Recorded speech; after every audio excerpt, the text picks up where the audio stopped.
Selamat malam, Bapak Ibu teman-teman sekalian.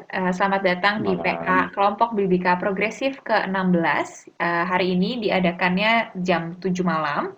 Terima kasih karena Bapak dan Ibu telah mendaftar dan telah hadir sebelum jam 7, sehingga akan membantu berjalannya PA ini dengan baik.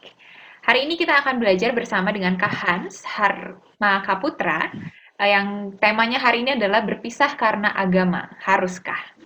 Diambil dari Ezra 10. Kita akan membahas bersama dengan Kak Hans dan kita akan dibantu oleh KOB sebagai moderator kita pada hari ini. Kelompok Bibikla Progresif beranggotakan 5, ada saya, KOB, Kak Agustina, Kak Dina, dan Melinda. Yang Kak Agustina dan Melinda tidak dapat hadir pada malam hari ini. Tetapi sampaikan salam kami semua menyambut Bapak, Ibu, dan teman-teman sekalian untuk antusiasnya belajar bersama dengan kami. Bersama-sama kita terus menggali, terus berprogresif untuk setiap ayat-ayat Alkitab yang kita bahas atau isu-isu yang terjadi di lingkungan kita. Nah, sebelum kita memulai PA kita pada malam hari ini, kami juga menyampaikan bahwa kami terbuka jika ada Bapak dan Ibu atau teman-teman sekalian yang mau memberikan misalnya ide ayat ini nih yang perlu dibahas atau isu ini yang perlu kita bahas. Boleh mengirimkan ke email kami atau boleh juga ke pribadi-pribadi. Ada saya Esi Meralda, ada Kak Obe di sini dan ada Kak Dina. Uh, dan udah kayak gitu aja. Sebelum kita memulai, mari kita bersatu di dalam doa. Kami mengucap syukur ya Allah untuk kesempatan yang Engkau berikan kepada kami, untuk waktu dan ruang Zoom ini yang kami bisa pergunakan untuk belajar bersama. Kiranya Engkau memberkati setiap dari kami, agar apa yang kami dapat hari ini boleh kami gali, boleh kami pelajari, hingga boleh kami maknai di dalam kehidupan kami. Kami juga menyerahkan Kak Hans di dalam tangan Tuhan, di dalam setiap apa yang akan Ia sampaikan. Kiranya Tuhan yang memberkati Ia, memberikan hikmat kepada Dia. Kau juga memberkati Kak Obe sebagai moderator pada hari ini. Tuhan yang memampukan dan membimbing Kak Obe juga. Kau juga memberkati teman-teman kami yang dalam keadaan kurang sehat. Tuhan yang memulihkan mereka, dan dalam keadaan teman-teman kami yang sedang berkegiatan, Tuhan juga yang memberkati setiap kegiatannya. Kami serahkan PA kami dalam nama anak Yesus Kristus, kami telah berdoa. Amin. Silakan Kak Obe. Amin. Baik, terima kasih Esti. Sebelum kita mulai, saya akan perkenalkan siapa pembicara kita atau yang memfasilitasi proses belajar kita malam hari ini. Tadi sudah disebutkan oleh Esti, selamat datang dan terima kasih untuk Hans. Nama panjangnya itu Hans Ahar Makaputra, PhD. Saya biasa panggil Hans.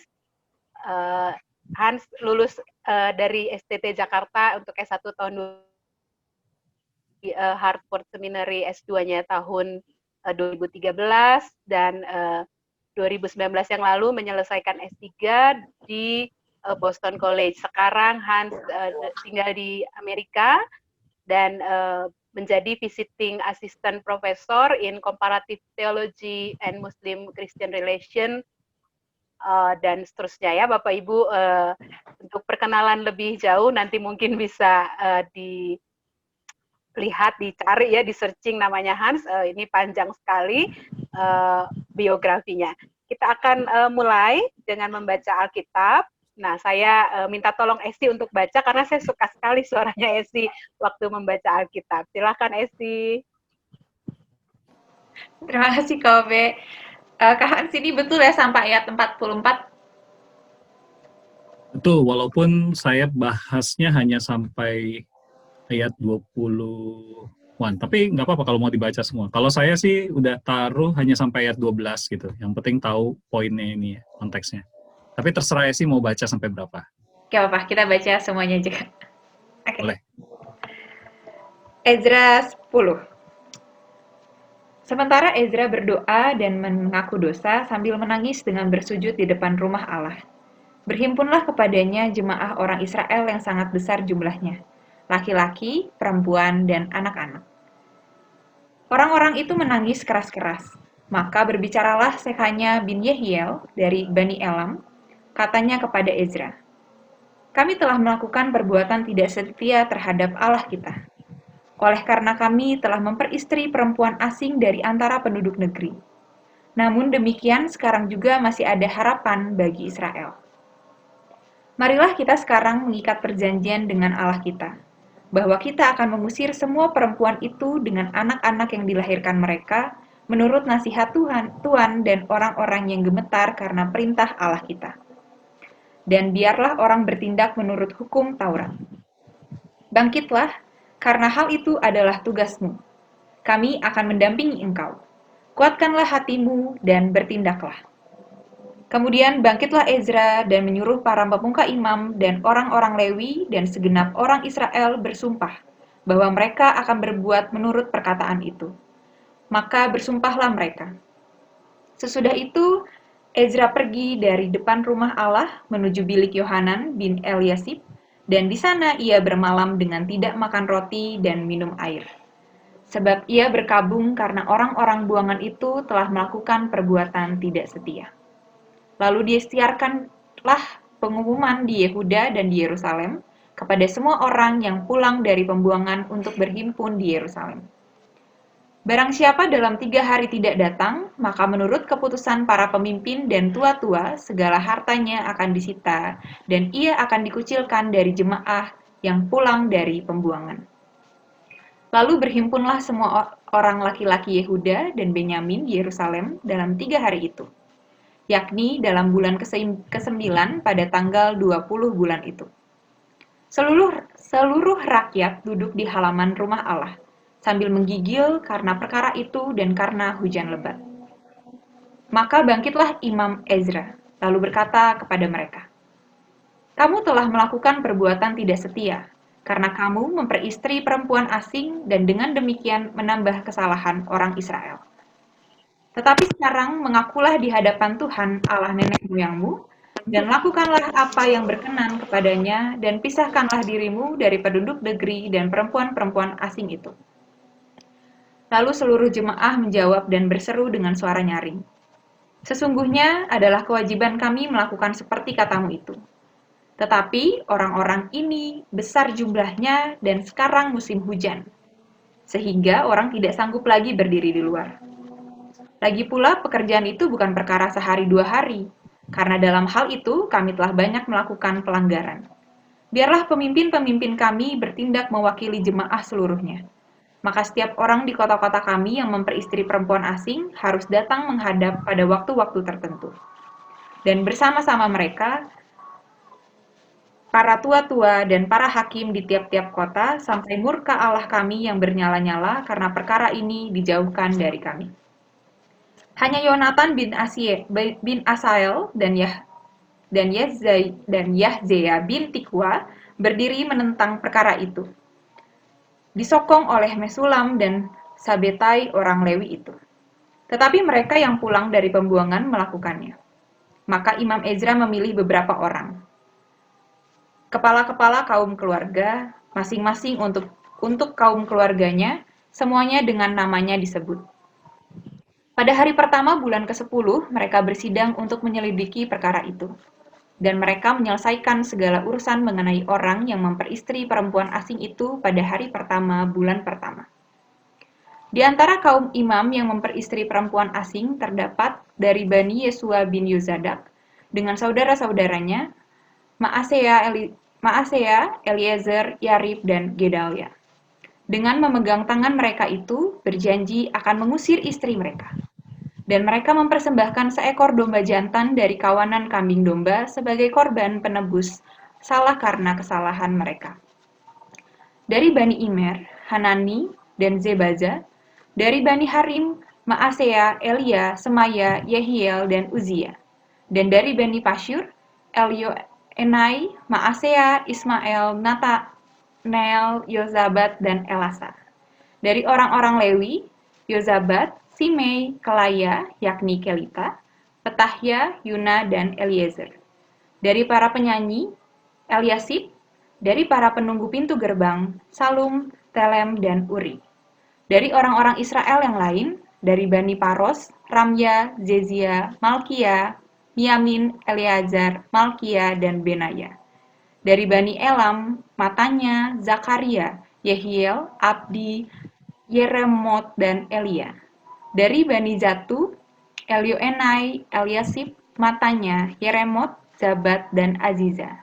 Dari Bani Bebai, Yohanan, Hananya, Zabai, dan Altai. Dari Bani, Mesulam, Maluk, Adaya, Yasub, Seal, dan Yeramot. Dari Bani Pahat Moab, Atna, dan Kelal. Benaya, Maasea, Matania, Bezalel, Binui, dan Manasye. Dari Bani Harim, Eliezer, Yesia, Malkia, Semaya, Simeon, Benyamin, Maluh, dan Semaria.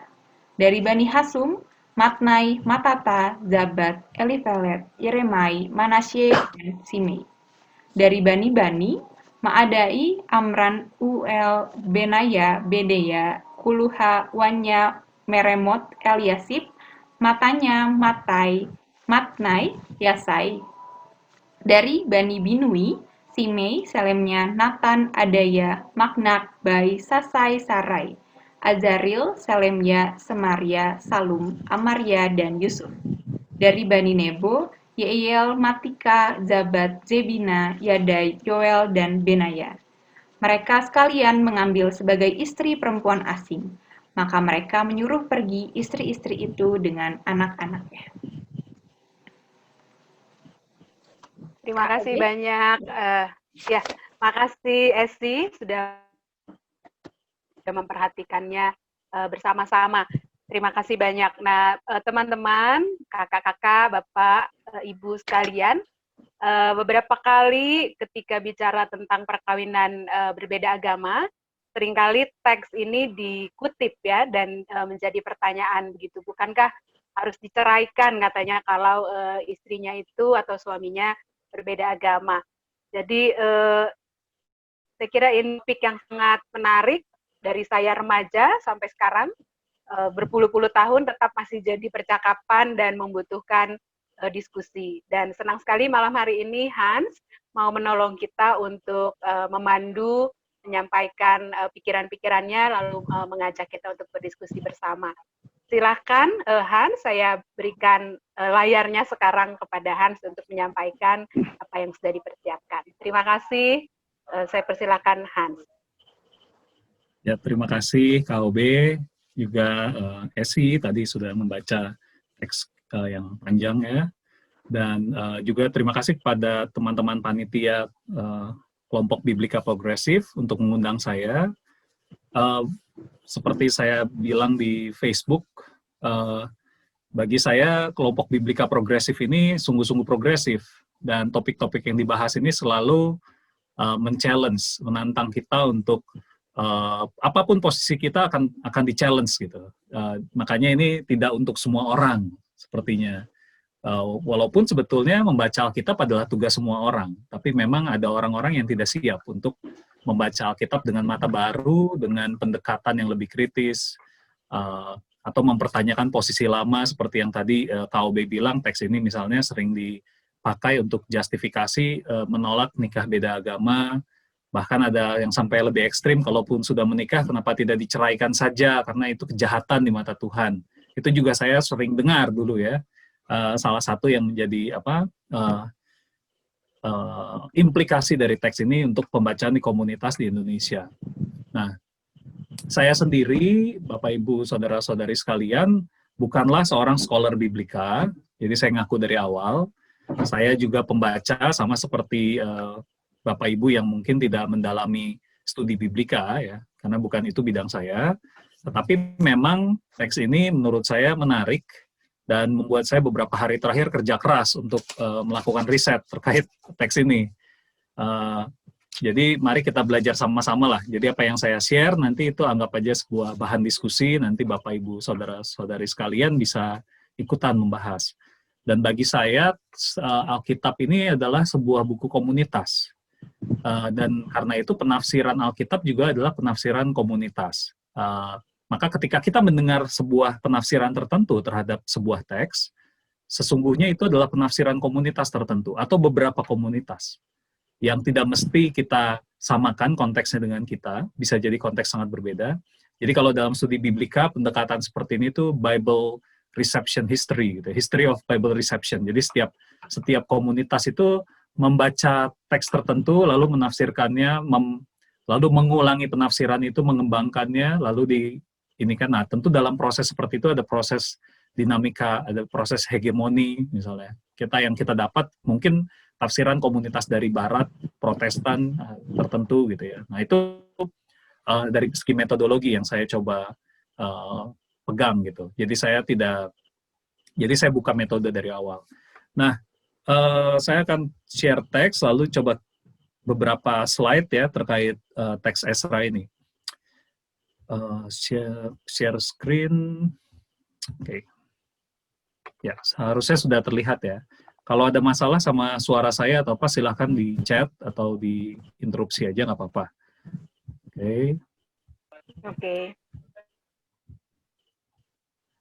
Oke, nanti kalau ada pertanyaan bisa lewat chat juga setelah ini. Ini kita lewat karena tadi sudah dibaca semuanya. Seperti tadi Bapak Ibu lihat, dia lebih banyak listnya di akhir-akhir ya, list siapa-siapa saja. Nah, saya mau mulai dari pengantar umum, beberapa hal terkait kitab Ezra. Yang pertama, siapa Ezra ini? Ezra ini seorang agen pejabat sebetulnya. Jadi dia pejabat, punya posisi di komunitas Israel sebagai pemimpin, gitu ya, salah satu pemimpin, dan dia juga berasal dari keturunan imam. Dan jangan lupa, dan ini yang sering kali kita lupakan, sepertinya di Indonesia belum banyak yang menggemakan ini ya, bahwa Ezra dan Nehemia ini agen kekaisaran Persia. Jadi kita jangan lupa bahwa mereka berdua adalah orang-orang yang disuruh oleh Kaisar Persia, Raja Kores, misalnya konteks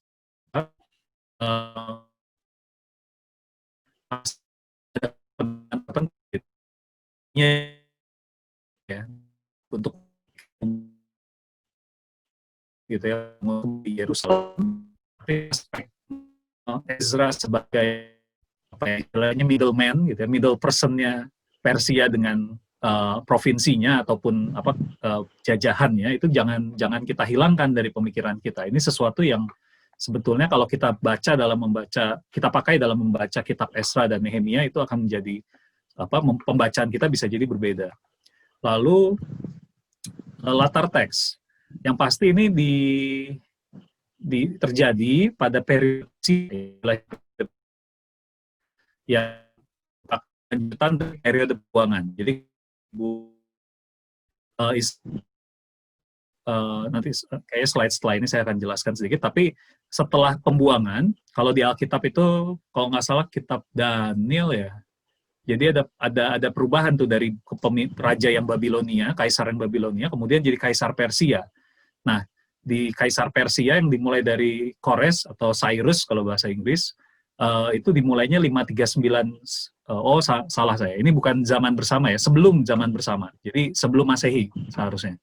Jadi 539 sampai 330 sebelum Masehi, sebelum zaman bersama, yang dimulai oleh Raja Kores setelah periode pembuangan. Jadi kalau pembuangan kan mulai terjadi di Yehuda 586 sebelum Masehi, lalu 539 itu Raja Kores memimpin.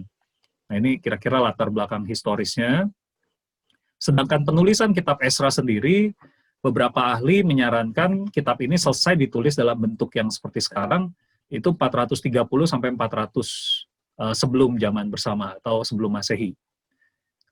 Dan juga sesungguhnya kitab Ezra dan Nehemia ini satu kitab katanya. Banyak ahli bilang ini satu kitab, cuma memang di abad pertengahan Alkitab Kristen itu memisahkannya jadi dua. Nah, lalu temanya, nah ini yang menjadi tema inti dari kitab Ezra itu adalah pemulihan umat di komunitas Yahudi pasca pembuangan melalui kesetiaan pada perjanjian dengan Allah. Jadi mereka kan mengimajinasikan kenapa ya dulu kita dibuang, kita sampai harus tinggal di Babel, bukan di tanah yang Tuhan berikan kepada nenek moyang kita, Abraham, Ishak, Yakub. Lalu jawaban yang menjadi tema teologis yang menguat di kalangan imam, ya lalu pemimpin-pemimpin agamanya, itu adalah karena kita ini dulu berdosa. Dan memang itulah jawaban dari para nabi ya, sebenarnya mereka berdosa. Nah, tapi dosanya apa? Beda-beda. Mereka memaknainya, ada yang bilang dosanya karena ketidakadilan seperti para nabi. Nah, kalau para imam ini menafsirkannya dosanya adalah mereka dosa sinkretisme katanya. Mereka dosanya itu adalah tidak setia kepada Allah, bahkan menyembah Allah-Allah lain.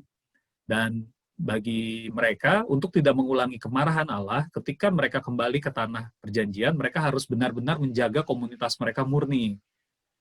Nah, harus kembali kepada perjanjian Allah, dan tanda mereka melakukan perjanjian adalah memulihkan hukum Musa sebagai pusat spiritual dari komunitas Yahudi waktu itu. Nah,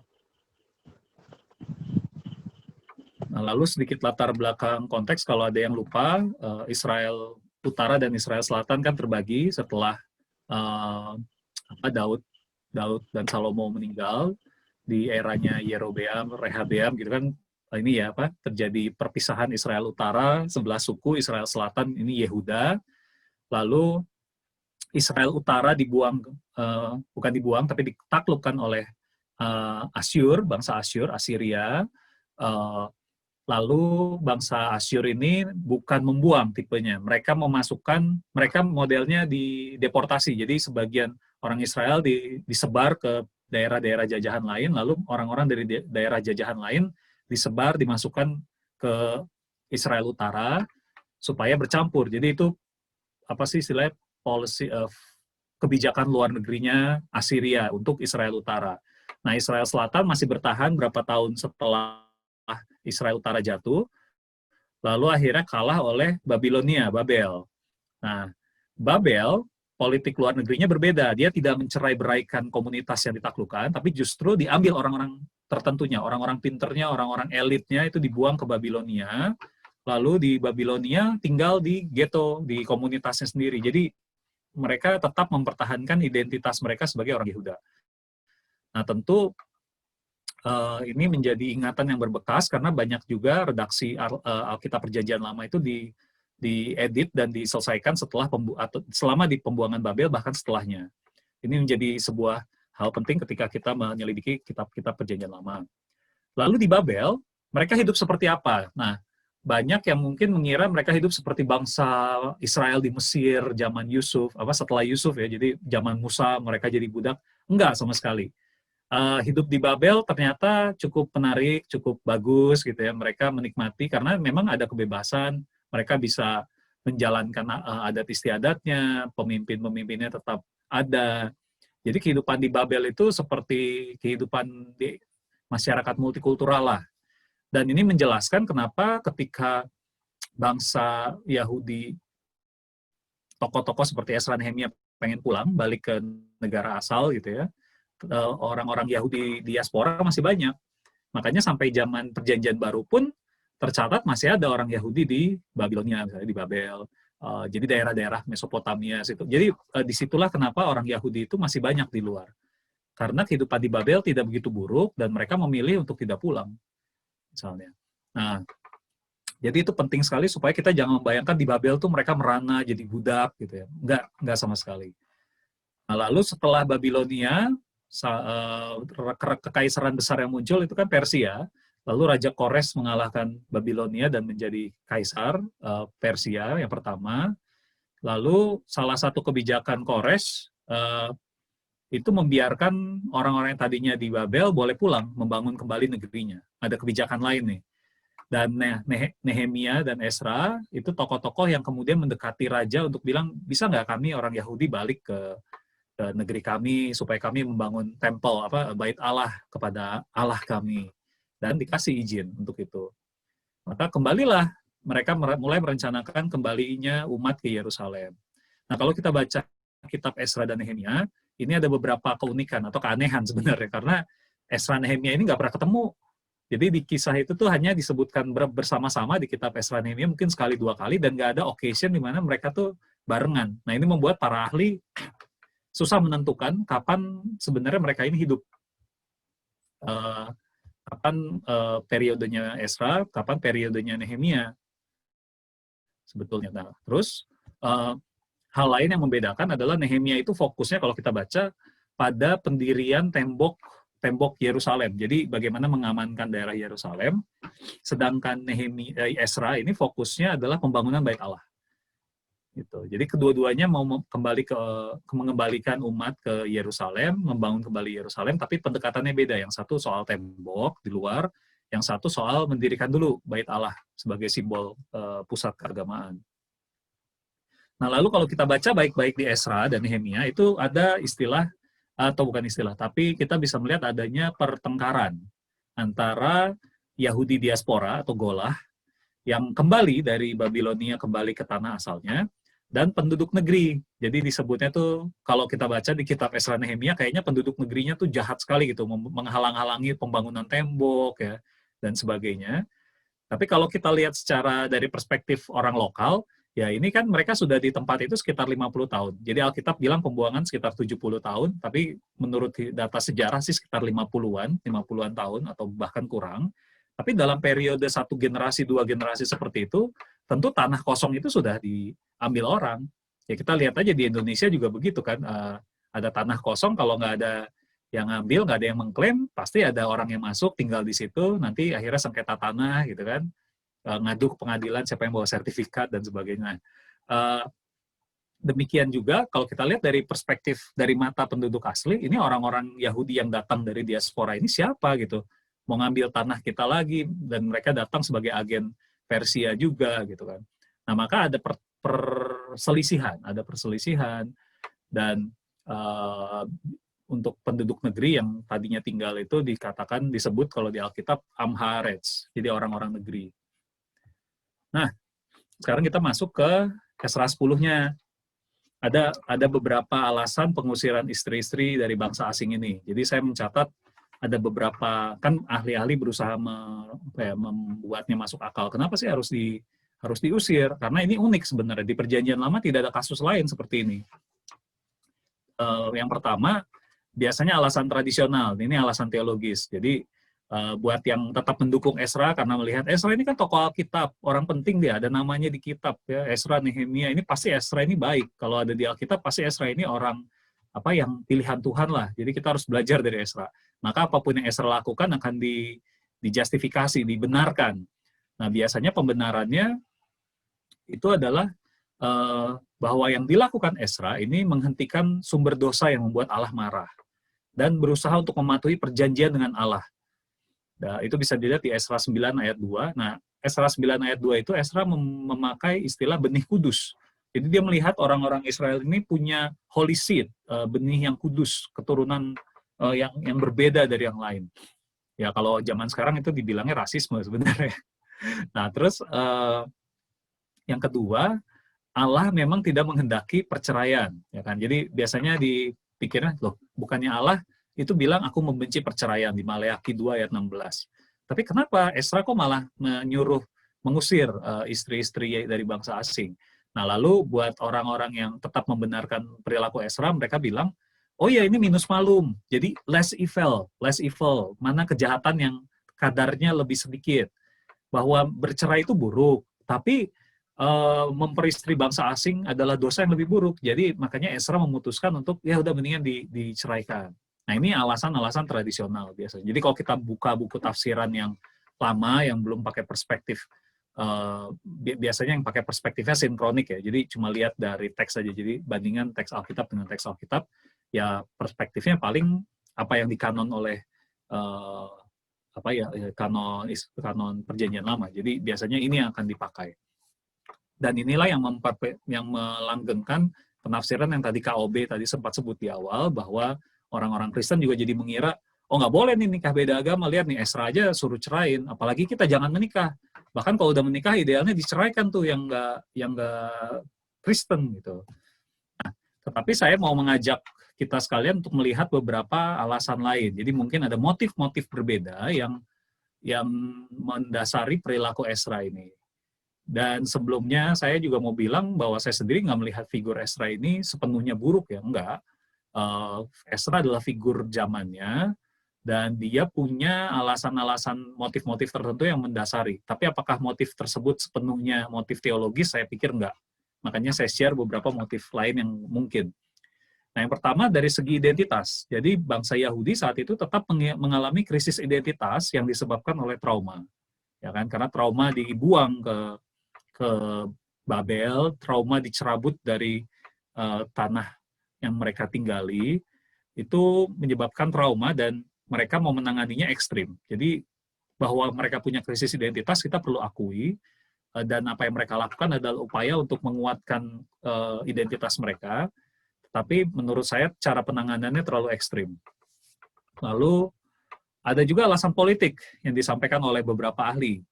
Jadi yang mau dilakukan oleh Ezra adalah memperkuat kohesi sosial dan identitas dengan menekankan kemurnian bangsa Yahudi dengan cara menafsirkan tradisi Deuteronomis, misalnya Ulangan 7 ayat 3.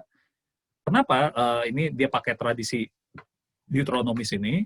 Karena sebetulnya kalau kita lihat di Perjanjian Lama, di Perjanjian Lama ada banyak sekali kasus perempuan-perempuan asing yang kemudian menjadi figur penting di dalam Perjanjian Lama. Nanti saya akan bahas di slide berikutnya. Tapi sebetulnya banyak sekali, mulai dari zaman Musa. Jadi tidak ada hukum di dalam, katakanlah di dalam tradisi Yahudi sebenarnya yang bisa membenarkan perceraian. Kendati dikatakan salah, jadi dibilang janganlah kamu menikahi perempuan bangsa A, bangsa B, itu modelnya sporadik. Jadi bukan berbentuk hukum yang pasti gitu, yang sakot. Lalu tidak pernah juga, walaupun disuruh jangan, sebaiknya jangan kamu menikahi gitu ya. Tuhan bilang jangan, tapi tidak pernah dibilang harus ceraikan. Nah, maka Ezra memakailah tradisi Deuteronomis ini lalu ditafsirkan dengan lebih ekstrim, yaitu ceraikan. Nah, ini adalah cara untuk, ini kalau di bahasa politik sekarang, ini politik identitas nih, gitu ya, mainin agama untuk appeal atau apa sih, appeal itu untuk menarik perhatian warga, gitu, untuk menarik perhatian masyarakat, politik kesalehan ataupun politik, pokoknya mainin agama lah dalam politik. Nah, itu yang dilakukan Ezra mirip-mirip seperti itu. Lalu ada upaya juga sebenarnya, kalau kita lihat Ezra sebagai agen kerajaan Persia, di sini Ezra berusaha menegaskan kuasanya di Yerusalem selaku perpanjangan tangan Kaisaran Persia sebagai middleman. Dia ini kan yang punya kuasa dapat surat dari Kaisar Kores dan sebagainya. Maka dia mau menegaskan bahwa dia yang punya kekuasaan dengan cara yaitu tadi politik agama. Dan ada juga alasan ekonomis yang dicatat beberapa ahli, yaitu persoalan kepemilikan tanah. Tadi saya udah singgung sedikit ya, ada masalah pemilikan tanah kan, udah ada orang lokal, tapi juga bayangkan kalau menurut hukum pada waktu itu, istri-istri dari bangsa asing itu bisa mengklaim nanti tanahnya si orang Yahudi, kalau orang Yahudinya meninggal duluan. Akhirnya nanti dikhawatirkan bisa jadi nanti istri-istri dan anak-anak ini kemudian malah membuat tanah ini keambil dari orang Yahudi sendiri. Jadi ini bisa jadi juga alasan ekonomi. Jadi persoalan kepemikiran ke depannya supaya tanah ini tuh tetap dimiliki oleh orang-orang Yahudi dan bukan dari bangsa lain. Gitu. Nah, itu beberapa alasan yang saya catat. Nah, sekarang saya mau mengusulkan cara membaca ke teks Ezra ini. Nah, yang pertama, tadi saya singgung sedikit, Perjanjian Lama itu tidak monolitik posisinya terkait pernikahan bangsa Israel atau Yahudi dengan non-Israel atau Yahudi.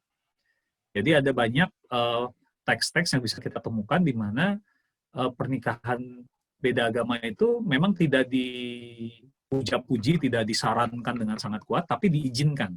Ya, itu katanya, diizinkan. Lalu tidak ada aturan untuk menceraikan. Jadi walaupun tidak dianggap ideal, seringkali di beberapa tempat Tuhan bilang jangan menikah dengan perempuan bangsa A, tapi tidak ada pernah aturan menceraikan.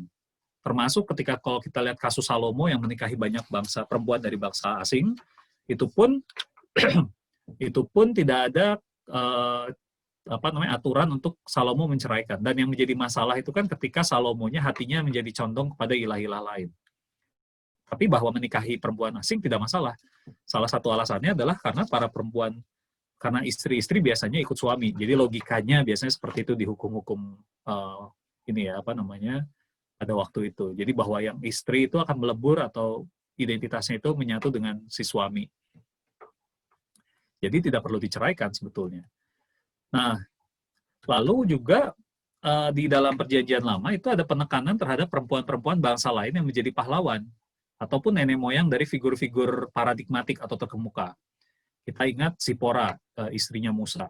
Kalau memang perempuan bangsa asing itu begitu dibenci Allah, kenapa Harun dan Miriam misalnya tidak menyuruh Musa menceraikan Zipora? Ya kan? Karena Zipora ini kan dari Midian, bangsa Midian. Lalu ada Rahab.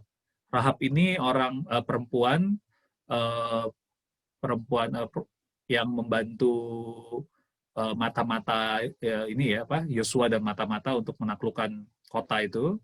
Dan menurut tradisi Talmud, misalnya tradisi Yahudi, Rahab ini kemudian menikahi Joshua. Jadi perempuan bangsa lain, perempuan dari tanah yang ditaklukkan, perempuan Kanaan.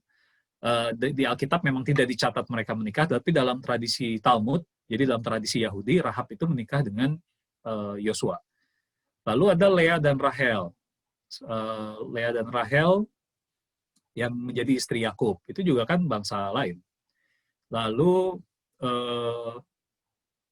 ada Asnat.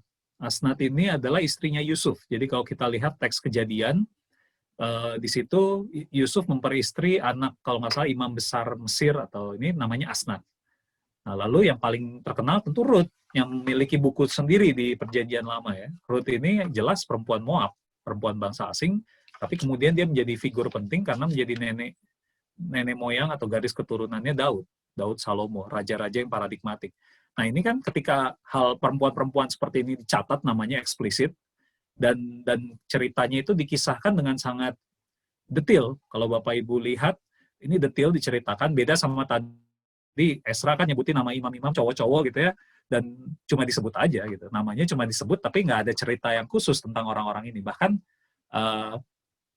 sedikit sekali, cuma sekelebat gitu. Nah, sedangkan perempuan-perempuan seperti Ruth misalnya itu malah diceritakan, ya ada juga perempuan yang hanya tidak diceritakan penuh ya, seperti Asnat gitu ya. Tapi kita punya kisahnya Rahab, kita punya kisahnya Ruth. Nah ini menunjukkan bahwa imajinasi bangsa Yahudi bahkan masih mengingat bahwa oh ya Daud ini figur raja yang besar yang diberkati Allah, kita mau mendirikan lagi tahta Daud. Lalu masih diingat ceritanya di Daud itu ada cerita Ruth juga.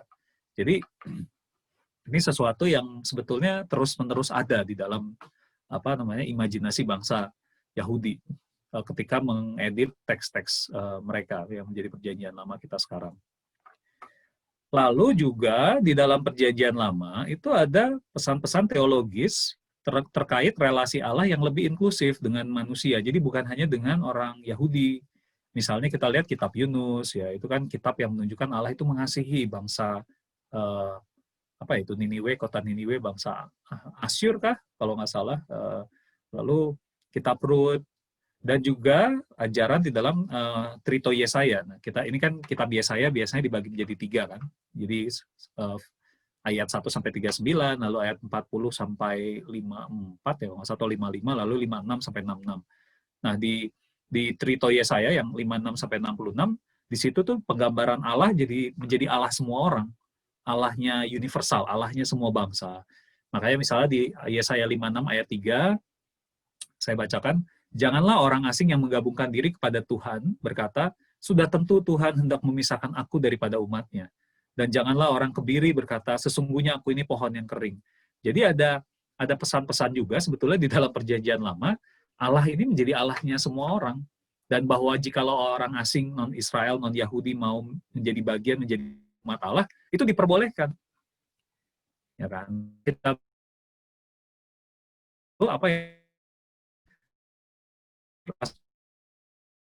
punya suara dalam Perjanjian Lama, bahwa Perjanjian Lama ini semuanya mendukung Esra. Enggak. Bahwa kita harus lihat justru bahwa teks-teks Perjanjian Lama ini ada polifonik gitu ya, ada suara-suara yang berbeda yang bahkan bisa saling bertentangan, tapi tujuannya memang semuanya yang mencatat bahwa karya Allah di dalam kehidupan umat Israel dan Yehuda pada waktu itu. Nah, jadi itu terkait ini, dan ini slide terakhir sebelum kita diskusi, yaitu perempuan-perempuan asing yang dibungkam. Jadi kalau kita baca kitab teks Esra tadi, kita kehilangan sesuatu. Setidaknya saya sih kehilangan sesuatu. Yaitu di mana suara perempuan-perempuan yang mau diceraikan ini, suara perempuan-perempuan asing yang harus membawa anak-anak mereka. Dan sebetulnya ini kata bahasa aslinya itu kan tadi apa ya tadi, kalau bahasa Inggris itu di cast out. Jadi bukan diceraikan sebetulnya, tapi kayak dibuang, diusir gitu kan, diusir. Nah itu kalau beberapa ahli mencatat ini unik hanya ada di kitab Esra. Jadi itu bukan term yang biasa digunakan untuk perceraian. Tapi di sini tuh digunakan term cast out itu sama seperti Yehuda mengusir Tamar gitu. Atau perempuan yang mau di rajam batu gitu, di cast out. Jadi kayak dijadikan marginal. Nah, di sini kita lihat di dalam teks tidak ada agensi dari para istri-istri yang diekskomunikasi oleh suami-suami mereka. Lalu nasib mereka juga nggak dijelaskan. Nah, dalam beberapa kasus, kalau kita baca kisah-kisah perjanjian lama ya, itu jelas bagaimana nasib perempuan yang termarginalkan.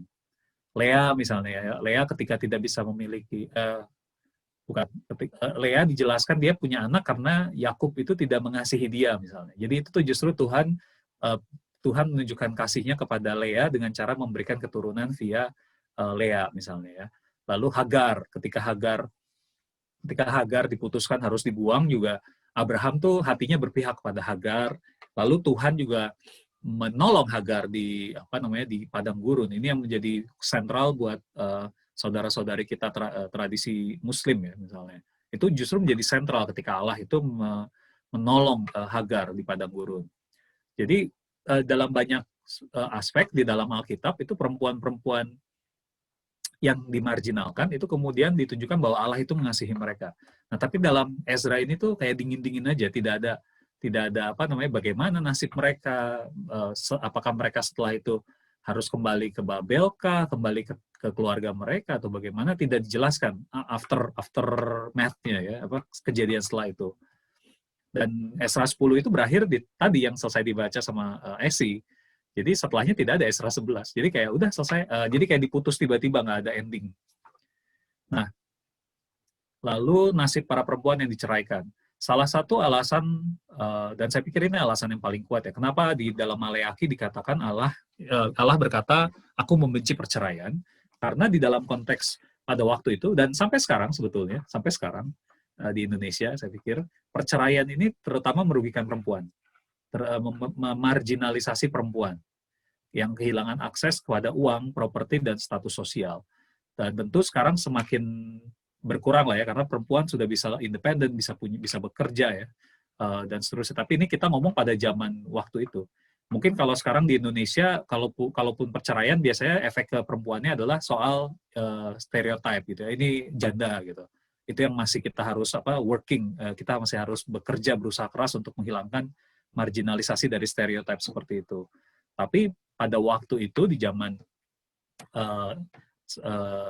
Alkitab Perjanjian Lama, perempuan yang diceraikan itu lebih buruk nasibnya, lebih tidak punya akses kepada uang, properti, dan status sosial. Nah, lalu apalagi masalahnya dari teks Esra ini? Masalahnya itu perempuan dilihat sebagai simbol ketidakmurnian. Ini saya mengutip Grace Ji-sun Kim, seorang teolog feminis Asia. Jadi di sini nih problem dengan teks Esra 10 ataupun teks Esra pada umumnya, kenapa simbol ketidakmurniannya itu perempuan. Jadi ketika Esra dan komunitas ini punya visi pemurnian identitas, lalu yang mereka murnikan itu yang mereka pakai sebagai cara legitimasi politik mereka, pertama-tama itu perempuan yang dikorbankan. Jadi perempuan ini dilihat sebagai yang lian, the other. Lalu dilihat juga bisa ditundukkan dan disubordinasi. Bisa dinomorduakan. Nah, lalu misalnya kalau kita mau mengkritisi, ini masih Grace Ji-sun Kim, kalau ulangan 7 ayat 3 yang dipakai Esra, itu kan melarang perempuan dan laki-laki asing untuk diperistri kan. Jadi ayat itu jelas melarang orang Israel secara mau laki-laki mau perempuan untuk memperistri atau mempersuami bangsa Kanaan misalnya. Nah, tapi kenapa di kasus Esra hanya perempuan yang diceraikan? Kenapa laki-lakinya enggak? Jadi perempuan yang jadi istri dari laki-laki laki-laki asing itu tidak disuruh cerai dari laki-lakinya misalnya. Walaupun mungkin perempuannya tidak tinggal sama mereka ya, atau bisa juga ada juga laki-laki yang ikut istrinya, kita nggak pernah tahu pada waktu itu. Nah, menurut Ji-sun Kim ini adalah bukti seksisme dan dominasi ekonomi laki-laki atas perempuan di dalam konteks Esra. Nah, lalu dia menegaskan tadi yang sudah saya bahas soal perempuan-perempuan di dalam Perjanjian Lama dan mengulangi bahwa peran perempuan-perempuan asing dalam karya keselamatan Allah itu tidak dapat dipungkiri. Itu terlalu jelas. Jadi kalau masih ada orang-orang Kristen di Indonesia yang pakai ayat Esra gitu untuk bilang nggak boleh nikah beda agama dan sebagainya, itu ketahuan nggak baca baik-baik Alkitab. Walaupun mungkin udah 30 tahun baca Alkitab setahun sekali, baca dari awal sampai akhir, tapi perspektifnya mereka itu membuat kabur, membaca Alkitab tidak jernih, tidak melihat bahwa kenyataannya Allah memakai orang-orang dari bangsa lain. Nah, kesimpulan dari Grace Jisun Kim itu adalah ketakutan dan ketidakpedulian manusialah yang sesungguhnya menghalangi kita dari menerima dan menyambut yang lian, yang berbeda. Allah menggunakan semua orang, dan semua orang penting serta berharga di mata Allah. Penolakan kita menyambut orang asing adalah hasil dari rasisme dan intoleransi kita sendiri. Jadi itu bagi Jisun Kim, itu adalah perspektif kita sebenarnya. Karena memang kita udah perspektifnya itu intoleran dan rasis, dan itu yang membuat kita membaca Alkitab ya jadi keliru, jadi obscure. Nah, ini beberapa referensi yang saya pakai, karena ini kan kelompok Biblika, siapa tahu nanti mau, dan teman-teman juga yang nonton nanti jadi bisa lihat sendiri referensinya. Ini beberapa referensi yang saya pakai, beberapa tafsir commentary, Bible commentary ya biasa kan. Ininya pendeta, kalau Bapak Ibu pendeta, gitu. Saya sih bukan. Ini perlu punya Bible commentary, dan mungkin waktunya upgrade, ya banyak di internet juga bisa diakses. Jadi jangan pakai yang lama-lama terus, yang ditulisnya tahun 70-an, tahun 60-an, karena perspektifnya jadi itu-itu aja, nggak berubah. Lalu ada juga beberapa karya jurnal, dan sebenarnya ada 1-2 buku terkait Esra itu sendiri, kajian terhadap istilah Holy Seed, cuma saya nggak mau pakai itu, juga takut nanti diskusinya jadi malah terlalu teknis gitu, bahwa teks Esra ini ada 3 layernya, ini ayat berapa sampai berapa ini sebenarnya potongan, nanti itu terlalu rumit gitu. Saya pikir mendingan kita bahas efeknya aja, karena fokus kita kan ke pernikahan beda agama sebenarnya, bukan ke ekstranya sendiri. Jadi kalau lebih tertarik nanti bisa lihat terutama tulisannya Peter Venter itu, Dissolving of Marriage in Ezra 9-10 and Nehemiah 13 Revisited. Itu dia membahas beberapa cara membaca kitab Ezra, dan mulai dari sinkronik sampai multi voices. Lalu itu untuk referensi. Nah, sekarang untuk diskusi, supaya saya berhenti dan kita ngobrol bareng-bareng soal ini. Jadi nanti pertanyaan itu bisa berupa juga tanggapan, Bapak Ibu bisa menanggapi. Pertama-tama, pernikahan beda. Jadi Ezra ini sebenarnya kalau kita mau pakai Ezra ini sebagai teks yang implikasinya untuk kita saat ini, sebenarnya yang dilarang ini beda agama atau beda etnis, beda ras. Nah, itu pertanyaan pertama saya yang mengajak kita semua untuk menggumuli. Apakah tepat Ezra ini dipakai untuk melarang pernikahan beda agama? Lalu yang kedua, Ezra ini kan figur yang terobsesi dengan pemurnian bangsa Israel, gitu, bangsa Yahudi lebih tepatnya, bukan Israel juga. Nah, perlukah kita, atau apakah kita sekarang juga punya obsesi seperti itu terhadap kemurnian, entah itu kemurnian ajaran atau kemurnian bahkan kemurnian etnis atau ras? Lalu yang ketiga, bagaimana kita semestinya memandang figur Ezra nih? Ini kan bagaimanapun udah ada di Alkitab kita. Apakah kita harus menolak Ezra atau bagaimana? Ya, terus yang keempat, bagaimana dengan ketakutan terhadap sinkretisme? Bukankah kekristenan dari awal sinkretis? Tidak ada agama itu yang tidak sinkretis. Kekristenan apalagi dari awal sudah sinkretisme dengan Yahudi dan juga dengan tradisi-tradisi Yunani sebetulnya. Tapi dalam sinkretisme juga selalu ada proses penafsiran ulang dan menemukan apa yang menjadi inti dari agama itu. Ya, kekristenan intinya ini, tapi bagaimana itu diterapkan di dalam konteks historis, itu ya meminjam dari budaya-budaya lain. Nah, itu soal sinkretisme. Saya biasanya lebih suka kata hibriditas sih, cuma di Indonesia lebih terkenal namanya sinkretisme. Lalu yang terakhir ya tentu ini tugas-tugas kita semua sebagai warga gereja ya, tapi juga terutama yang pendeta. Karena saya bukan pendeta, jadi saya bisa sedikit cuci tangan. Sorry soal itu. Tapi bagaimana soal pandangan gereja tentang pernikahan beda agama? Ini kan tugas-tugas pendeta-pendeta yang merumuskan ajaran gereja, yang ikut sidang sinode dan sebagainya. Nah, ini 5 hal yang saya mengajak kita semua diskusikan. Saya akan stop share, lalu kita diskusi dan juga bisa tanya jawab.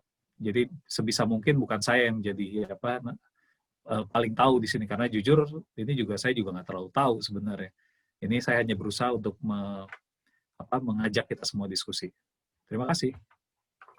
Baik, terima kasih banyak Hans, luar biasa ya. Saya catatannya berlembar-lembar ini. Saya yakin juga Bapak Ibu, kakak adik semua yang hadir di ruang Zoom ini sudah punya banyak catatan juga. Seperti sudah Esi tulis, kalau ada yang mau merespon, silahkan raise hand atau boleh tulis di chat. Baik menjawab 5 pertanyaan yang tadi Hans sudah sampaikan, memberi komentar, merespon pertanyaan-pertanyaan itu, maupun ada pertanyaan lain atau tanggapan lain terkait teks ini dan juga apa yang sudah Hans sampaikan. Esi boleh bantu saya, ini karena ada 2 halaman, saya tidak bisa lihat semuanya. Apakah sudah ada yang raise hand atau beri komentar di chat room? Silakan Bapak Ibu, kakak-kakak, adik, kalau ada yang mau merespon, silakan. Ada? Atau boleh langsung di-unmute saja, lalu sampaikan namanya, kemudian komentarnya. Belum? Ada Kak Aris, Kak, nge-unmute. Oh, ya. Mungkin Kak Aris mau bertanya. Silakan Bung Aris dari Kupang ya. Ya. Ya, silakan Bung Aris. Wih, rambutnya sudah tidak gondrong lagi. Sudah potong Terlalu rambut. panas di Kupang. Oke, silakan Bung. Oke, makasih Kak Hans untuk materinya, bagus sekali. Bapak ingin membaca di ayat yang pertama, berhimpunlah kepadanya jemaah orang Israel yang sangat besar jumlahnya, laki-laki, perempuan, dan anak-anak. Nah, ketika baca ini, terus kelanjutannya itu, laki-laki yang mengusir perempuan, istri dari orang-orang yang dianggap mereka berbeda. Menurut saya, kalau perkawinan campuran tidak hanya laki-laki yang menikah dengan perempuan, tapi perempuan juga menikah dengan laki-laki. Nah, saya ingin bertanya kepada kita, mungkin teman-teman yang biblika, apakah juga teman-teman orang-orang dalam konteks ini perempuan, apakah mereka juga bergumul karena menikah dengan laki-laki yang berbeda? Karena menurut saya tidak hanya perempuan saja, pasti ada juga laki-laki. Nah, itu apakah teman-teman bisa kasih masuk itu, karena ini berkumpul banyak, tapi laki-laki saja yang mengusir perempuan itu. Bagaimana dengan perempuan? Apakah mereka juga punya suami dari orang-orang yang berbeda? Itu yang pertama, mohon bantuan. Terus selanjutnya tentang dari Kak Hans, ini baik, tapi dalam pengalaman beta sendiri, jangankan beda agama, beda denominasi saja, beda sinode saja, bunuh diri karena tata gereja berbeda dan misalnya denominasi tentang baptisan selam, apakah begitu. Jadi itu saja belum beres begitu. Nah, menurut saya itu juga akhirnya dalam pengalaman berjemaat itu kumpul kebo itu ada. Maksudnya karena terlalu banyak sesuatu yang melarang percintaan atau kasih sayang, kumpul kebo itu menjadi jalan yang dilakukan, dan kalau ada nikah massal baru semua nikah rame-rame dengan banyak hal yang dilakukan. Untuk itu, kalau misalnya dalam konteks beta sendiri, ya NTT beragam, memang ini sudah beragam, jadi pertanyaan tentang beda ras atau beda agama, di sini kayaknya cukup menantang, karena semua di sini seperti yang Kak bilang tadi terhibridasi, banyak bercampur. Obsesi kemurnian juga menurut saya tidak terlalu, dan bagaimana memandang figur Ezra, ini saya belum bisa kasih tanggapan. Sinkretisme benar, di sini juga kami bergumul dengan itu. Lalu bagaimana pandangan gereja tentang pernikahan beda agama, kalau saya sendiri, di sini lebih banyak itu masalahnya dengan denominasi lain. Misalnya teman-teman dari agama A, ketika sudah pindah ke agama B, harus baptis ulang. Begitu, pokoknya berkelah sampai banyak hal terjadi. Jadi itu yang saya temukan, Kak. Mungkin itu dulu. Terima kasih, Kak Hans. Terima kasih Bung Aris.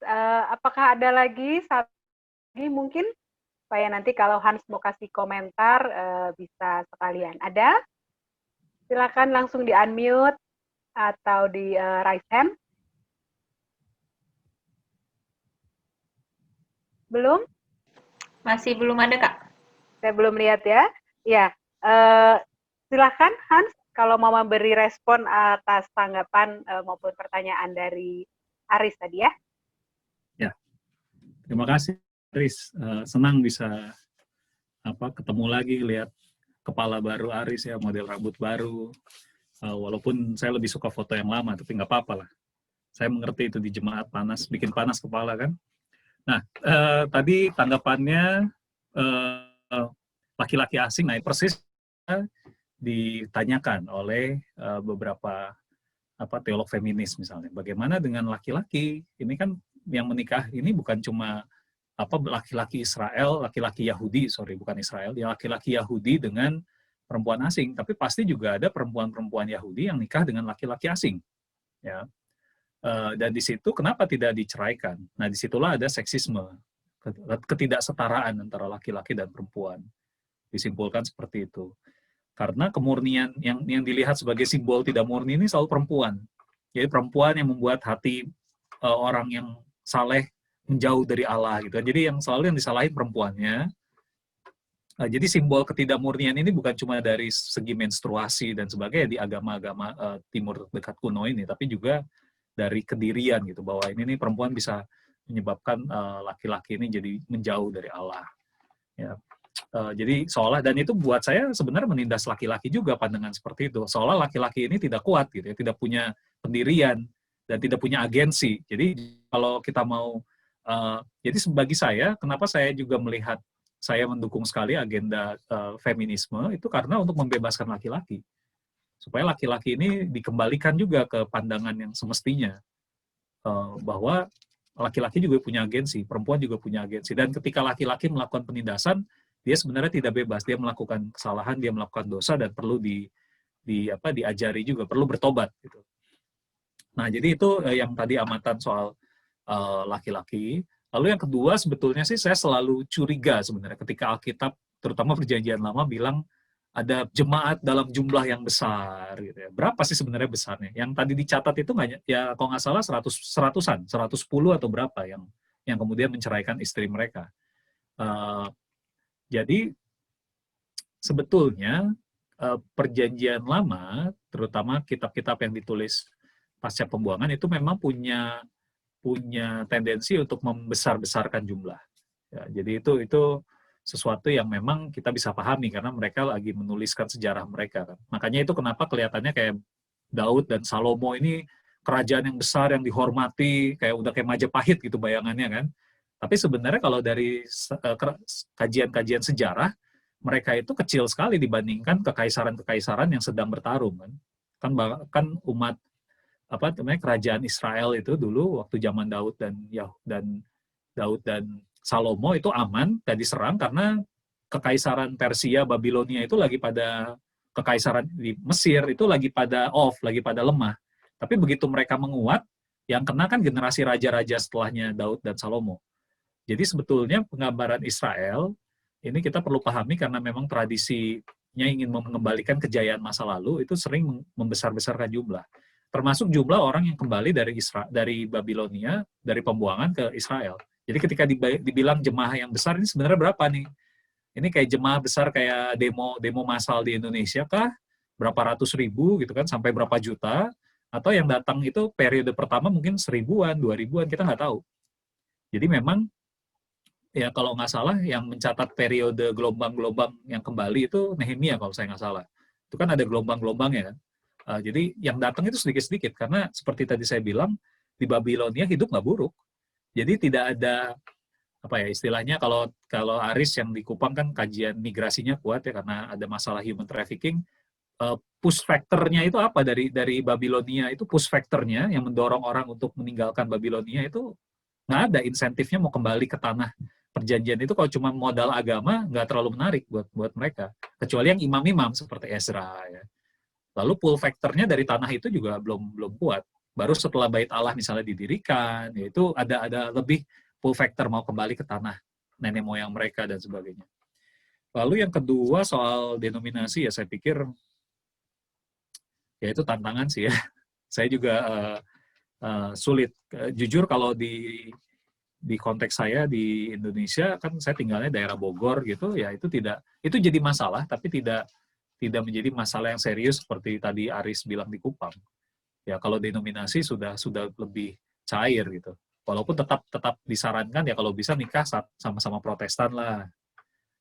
Atau kalau dengan Katolik nanti ada masalah-masalah tertentu, tapi itu biasanya lebih masalah administratif ketimbang masalah teologis ya kalau saya sih. Yang saya jarang sekali menemukan orang harus baptis ulang, kecuali mungkin gereja-gereja tradisi tertentu. Tapi terima kasih sudah menyampaikan itu. Menurut saya sih kita perlu kembali melihat esensi pernikahan itu apa.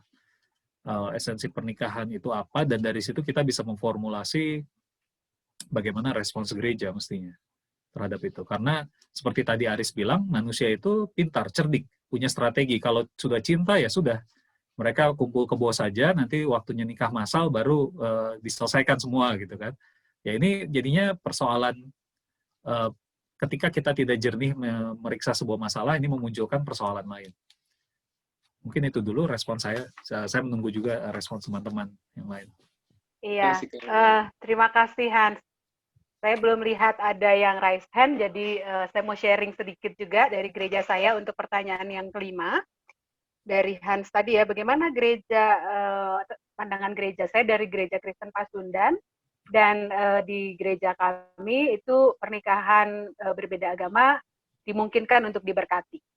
Jadi memang seperti yang Hans bilang, persoalannya adalah di hukum negara kita ya, bahwa harus satu agama gitu. Tapi ketika itu bisa dalam tanda petik lah gitu disiasati, biasanya kami mengizinkan atau mau memberkati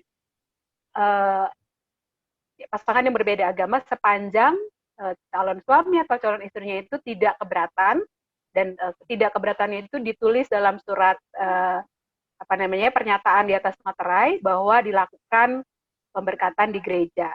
Kenapa harus ada surat itu? Supaya kami tidak dituntut gitu ya. Saya beberapa kali juga memberkati pasangan yang berbeda, yang satunya Kristen, yang satunya biasanya Islam. Jadi kenapa begitu? Karena kami meyakini bahwa gereja itu memberkati, mendoakan gitu. Yang menikahkan itu negara gitu. Jadi kami tidak menikahkan, kami mendoakan, memberkati pasangan yang sudah dinikahkan oleh negara. Nah, tadi saya sudah lihat di chatroom ada yang mau kasih respon ya. Saya persilakan Pak Johnson Sembiring. Silakan Pak. Terima kasih untuk bisa nimbrung pada malam hari ini. Terima kasih Mas Hans yang jauh di negeri Paman Sam. Saya tinggal di pinggiran hutan di Bandar Baru ini, Sumatera Utara. Jadi bisa menikmati kelompok Biblika Progresif ini. Memang 3 tantangan terbesar kita untuk tidak progresif di gereja menurut saya. Yang pertama adalah pengalaman-pengalaman masa lalu sering menjadi rujukan, bahkan menjadi stempel untuk kita tidak progresif. Apakah itu bersumber dari adat istiadat, keputusan-keputusan sinode, termasuk juga mungkin ada pengalaman-pengalaman pahit di dalam kehidupan bergereja, termasuk tadi tentang pernikahan. Memang kita juga bisa temukan bahwa ada keluarga yang berantakan karena beda keyakinan, beda suku, beda sinode, dan kadang-kala itu menjadi rujukan begitu ya. Jadi ada logikanya. Yang kedua, yang menarik bahwa ketika kita menyebut progresif, tentu kita juga harus, menurut saya, menikmati ada tahapan-tahapan hierarki-hierarki berpikir yang membuat kita tidak mesti seragam gitu. Ini juga menarik, karena memang ketika saya memahami kata kelompok Biblika Progresif ini kan kita tidak digiring untuk menerima atau mensahkan satu doktrin tertentu terhadap satu dua masalah gitu. Namanya progresif. Jadi tentu kita diajak untuk beristihad kalau kami yang suka belajar ilmu agama ini. Beristihad sesuai dengan pergumulan teks dan konteks. Nah, kemudian tentu tantangan kita terbesar teman-teman saya kira adalah dengan mengembangkan pikiran progresif ini, maka kita harus membuka mata lebar-lebar, ya, melihat berbagai realitas, terutama tadi dalam konteks sinode. Karena sinode pun menurut saya harus eksis di tengah-tengah konteksnya. Tidak semudah juga kita dalam tanda petik katakanlah menyerang mereka gitu ya. Maka saya katakan tadi progresif itu menjelaskan ya semacam tahapan, semacam proses pada titik tertentu. Kami di Sumatera Utara dalam sejarah gereja Metodis menurut saya pertama sekali Protestan menerima perempuan jadi pendeta. Bukan kecil waktu itu, semacam tantangan kultural ketika banyak gereja tidak menerima kalau perempuan itu pendeta gitu. Ada argumentasi real yang diungkapkan. Nah, terakhir ini kalau saya tidak salah esi bahwa di GBKP mungkin perempuan sudah lebih banyak pendeta dari laki-laki. Nah, ini kan progresif gitu menurut saya ya. Ada tantangan. Nah, jadi kita tidak akan pernah berhenti berpikir di tengah-tengah berbagai problem yang saya ungkapkan tadi. Nah, jadi jawaban menarik sekaligus apresiasi saya kepada Mas Hans malam ini adalah ketika teks Alkitab itu kita pahami dalam konteks tertentu dan juga akan menjawab konteks itu. Nah, problemnya tentunya adalah akan menjadi masalah besar ketika temuan teks itu kita jadikan menjadi sesuatu yang bersifat general dan menjadi doktrin yang kaku, bahkan mungkin hukum yang baku begitu ya. Nah, di sini saya bilang tadi membutuhkan diskusi-diskusi dan perjalanan panjang dalam kegiatan iman dan akademik kita. Jadi sebagai pribadi saya sepakat dengan Mas Hans bahwa Alkitab dipahami sebagai konteks dalam satu konteks, namun ketika kita masuk ke dalam katakanlah satu sinode begitu ya, kita juga tentu dalam tanda petik akan terikat dengan doktrin yang sudah disepakati, regulasi yang sudah diputuskan, tentu tujuannya adalah menjaga agar sinode itu bisa berjalan dan bergerak. Nah, tentu tetap saya mau katakan kata yang kita gunakan di sini adalah progresif. Jadi masukan ini akan sangat berharga. Menurut saya banyak persoalan-persoalan bergereja secara internal dan eksternal akan terjawab dengan tesis singkat yang Mas Hans katakan tadi, bahwa teks itu kita pahami dalam konteksnya. Ya, jadi banyak pun benturan-benturan yang kita hadapi, pasti ada solusinya, ada alternatif yang akan muncul menjadi pergumulan kita berikutnya. Terima kasih bisa bergabung malam hari ini. Terima kasih Pak Johnson untuk responnya dan juga pikiran-pikirannya ya. Apakah ada lagi yang mau memberi respon? Silakan. Belum ada yang raise hand ya, Esi? Belum ada Kak, tapi Belum. ada Kak Elina Welmiri Oh, ya. yang unmute. Angkat tangan ya. Silakan Kak Elina, silakan. Terima kasih banyak. Salam kenal untuk semua. Salam kenal Kak. Nama saya Elina dari Kupang. Saya bergereja di Gereja Masih Injili di Timor, di Gemit, sama-sama dengan Aris tadi. Dan syukur saya pernah punya kesempatan bertemu dengan Kak Han satu kali waktu kegiatan di STT Jakarta. Kegiatannya NIMCR, Konsorsium Indonesia Belanda waktu itu, bertemu dengan Kak Hans di situ dan berteman di Facebook. Kali ini mendengar lagi penjelasan dari Kak Hans tentang perkawinan nikah campur dari sudut pandang Estra merupakan hal yang menarik. Saya punya beberapa catatan untuk didiskusikan dan saya juga ingin mendapatkan masukan atau sumbangan pemikiran dari Kak Hans. Baik, yang pertama saya mulai dari pengalaman di gereja saya dulu. Jadi kalau di gereja saya memang di Gemit sudah punya naskah teologis yang membolehkan pernikahan beda agama dengan pertimbangan bahwa jika ada setiap pasangan diberikan kesempatan untuk memilih apakah anggota Gemit yang mau berpindah ke agama lain ataukah dari anggota agama lain itu yang mau berpindah ke kita, dan idealnya itu sesuai kerelaan hati. Tapi tentu biasanya dalam praktek sebagai orang Kristen biasanya mengharapkan perpindahan agama itu datang dari orang yang beragama lain. Kemudian ada juga aturan dalam naskah teologis itu bahwa kalau misalnya pernikahan beda agama, setiap pasangan bisa memilih mau diberkati di mana. Itu keputusan dari pasangan itu atau dari keluarganya. Dan tapi dalam kasus tertentu, misalnya dengan orang yang beragama Katolik, biasanya diberkati di gereja Katolik, karena bagi teman-teman Katolik itu adalah pernikahan adalah sakramen, sedangkan Protestan tidak dianggap sebagai sakramen. Kemudian kalau yang saya lihat di sini, sebenarnya pernikahan beda agama di gereja itu suatu hal yang dibolehkan walaupun itu sering dianggap itu tidak ideal.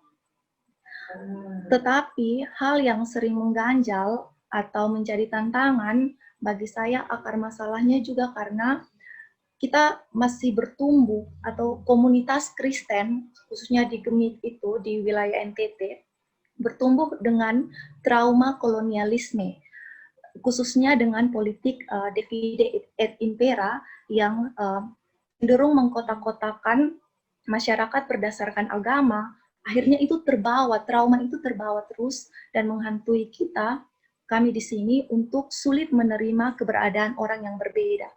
Bukan hanya berbeda agama, tapi juga berbeda denominasi gereja misalnya.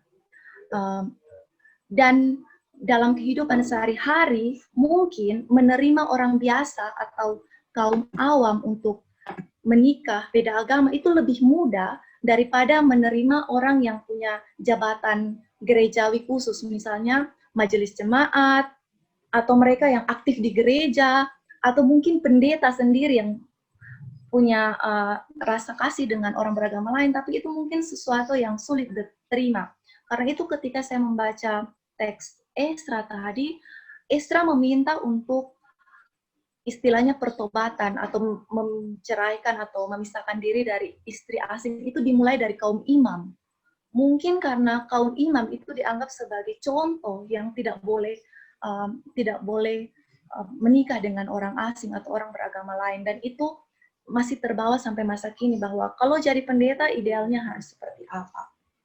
Nah, itu catatan saya. Kemudian yang menjadi pertanyaan untuk Kak Hans, yang pertama, di ayat 1 itu langsung disebutkan bahwa Esdra mengaku dosa. Nah, konsep dosa dalam kitab Esdra ini apakah berkaitan dengan pernikahan beda agama itu? Lalu bagaimana kita merekonstruksi konsep dosa agar kita tidak cenderung jatuh pada kesalahan yang sama bahwa kalau menikah beda agama atau beda keyakinan itulah dosa begitu. Tapi dalam hal ini kalau misalnya ada yang bertanya ke Kak Hans, ini Esra bilang ini dosa loh, tidak boleh. Kalau Kak Hans sendiri bagaimana merekonstruksi arti dosa itu agar kita tidak salah memahami maksud dari kitab Esra yang sebenarnya. Kemudian saya juga melihat di kitab tadi, di bacaan yang tadi, ada penyebutan bahwa istri-istri tadi harus ditinggalkan, juga beserta anak-anak mereka harus ditinggalkan. Nah, dalam perkawinan campuran itu anak-anak seringkali menjadi korban.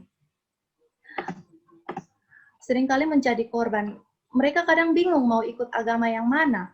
Apalagi karena kita di Indonesia ini, sistem pendidikan di negara kita juga mewajibkan agama anak-anak itu sudah diidentifikasi sejak mereka masuk sekolah, supaya mereka bisa mendapat pendidikan agama misalnya. Nah, padahal kan anak-anak dalam usia mereka yang masih kecil mungkin belum bisa menentukan mereka mau ikut bapaknya atau mau ikut ibunya. Nah, dan dari sini saya ingin mendengar atau mungkin dapat masukan lah dari Kak Hans dengan latar belakang Kak Hans dalam teologi lintas agama. Bagaimana melihat anak-anak sebagai korban dari perkawinan campuran itu, dan bagaimana kita menolong mereka dan tidak menjadikan kitab Esra ini sebagai salah satu senjata untuk semakin mengorbankan posisi anak. Terima kasih. Terima kasih Elina, luar biasa pertanyaannya. Mudah-mudahan Hans sempat catat ya tanggapan dan pertanyaannya.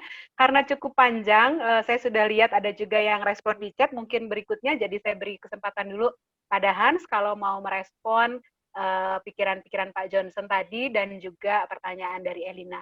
Silakan Hans. Baik, terima kasih buat Bang Johnson, juga Elina ya. Udah lama nggak ketemu Bang Johnson, terakhir kayaknya di Ungaran, di acara ATI 2018. Sudah lama. Terima kasih. Jadi yang saya catat ada penting sekali nih poin-poin dari Bang Johnson juga Elina. Dari Bang Johnson saya setuju sekali bahwa yang namanya progres itu seringkali bertahap. Nah, ini yang seringkali membuat saya dilihatnya orang center. Jadi kalau sistem politik tuh saya nggak terlalu kiri, tapi juga jelas saya nggak kanan. Saya suka yang kiri-kiri, tapi buat saya itu perlu progres gitu, perlu tahap. Karena apapun yang kita pikirkan ideal, seringkali kenyataan tidak. Jadi kenyataan itu perlu waktu untuk terus-menerus bergerak ke arah seperti yang kita idealkan, tapi itu membuat kita seharusnya terus berjuang untuk itu. Apapun yang kita perjuangkan, entah itu perempuan sebagai pendeta, dan buat saya perempuan sebagai pendeta saja di masa lalu, di waktu GMI muncul itu sudah progresif sekali. Tentu sekarang bukan cuma sekedar perempuan jadi pendeta kan, tapi bagaimana kita semua itu punya visi yang sama tentang manusia itu sebagai ciptaan Allah seperti apa. Karena bisa jadi baik itu laki-laki maupun perempuan, dia bisa melanggengkan pandangan-pandangan patriarkal. Itu sudah terbukti, studi-studi itu. Jadi tidak serta-merta karena dia perempuan, lantas dia pasti akan berpikirnya itu, cara berpikirnya membebaskan atau feminis. Enggak juga. Saya pikir itu tantangannya. Tapi buat saya tetap, itu progres pertama ketika perempuan bisa jadi pendeta, punya posisi yang di kekuasaan istilahnya ya. Bagaimanapun dia pemimpin jemaat, itu sangat penting. Jadi kalau kami di Amerika ini tuh sekarang kan tantangannya soal rasisme ya. Salah satu problem rasisme itu memang orang tidak terbiasa melihat orang yang non-putih sebagai figur yang berotoritas. Nah, itu sama juga, kita di Indonesia seringkali tidak terbiasa melihat perempuan itu sebagai figur yang berotoritas, kecuali mungkin guru, ya, kepala sekolah perempuan. Nah, itu bagi saya penting ketika ada perempuan yang menempati posisi-posisi sentral. Ketua PGI, Ketua Sinode, ya.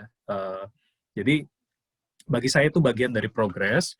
Lalu yang kedua, bahwa saya setuju sekali yang namanya pemikiran-pemikiran teolog, pertama, ya tidak perlu serta-merta menganggap bahwa yang di jemaat salah. Saya juga seperti itu. Misalnya saya percaya sekali perjamuan kudus itu harus dibuka kepada semua orang. Ini kepercayaan saya. Bahkan bukan cuma anak-anak. Dan ini kontroversial kalau saya sebut di sini direkam, nanti saya pasti akan diingat gitu untuk itu. Nggak apa-apa, tapi buat saya perjamuan kudus itu harusnya dibuka karena itu tanda anugerah Allah. Tapi saya tidak memaksakan gereja asal saya untuk melakukan itu. Ya jangan kan terbuka kepada semua, untuk ke anak-anak aja, perjamuan kudus anak aja belum gitu kan.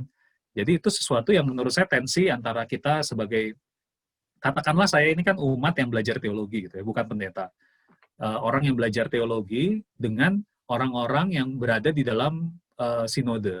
Perlu ada menurut saya komunikasi yang kreatif di situ.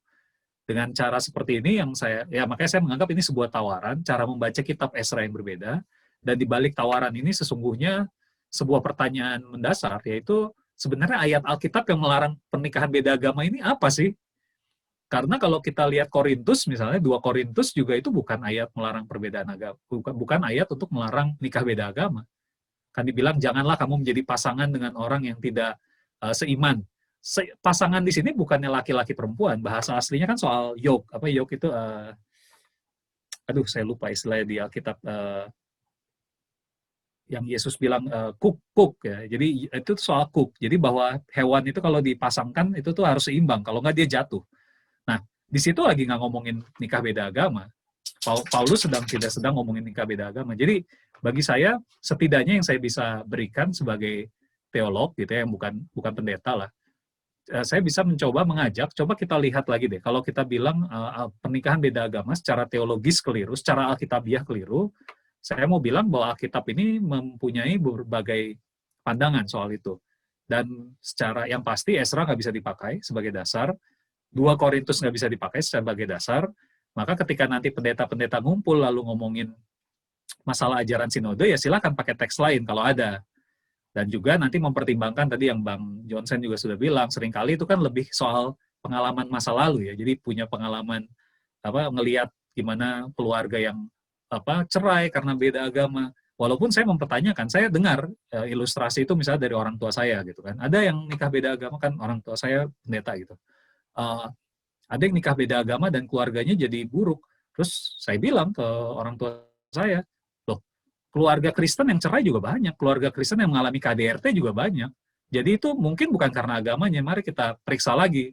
Jangan-jangan ini karena hal-hal lain, bukan karena agama. Jadi saya sekadar mengajak bahwa setidaknya pendeta-pendeta ketika punya perspektif baru dalam membaca Alkitab, itu mudah-mudahan nanti bisa mengejawantah juga dalam konteks sinode. Jadi supaya seperti Gemit tadi ya sudah punya naskah teologis untuk mendasari bahwa ya itu pilihan, pernikahan pilihan, dan itu saya sangat mengapresiasi. Tapi seperti Bang Johnson bilang, ya jangan juga misalnya saya menganggap apa yang saya pandang ini sebagai sesuatu yang mutlak. Ini kalau pendeta-pendeta nggak ngikutin saya ini kurang ajar gitu. Mereka ini nggak ngerti Alkitab. Nggak gitu. Saya nggak berpikir seperti itu sama sekali.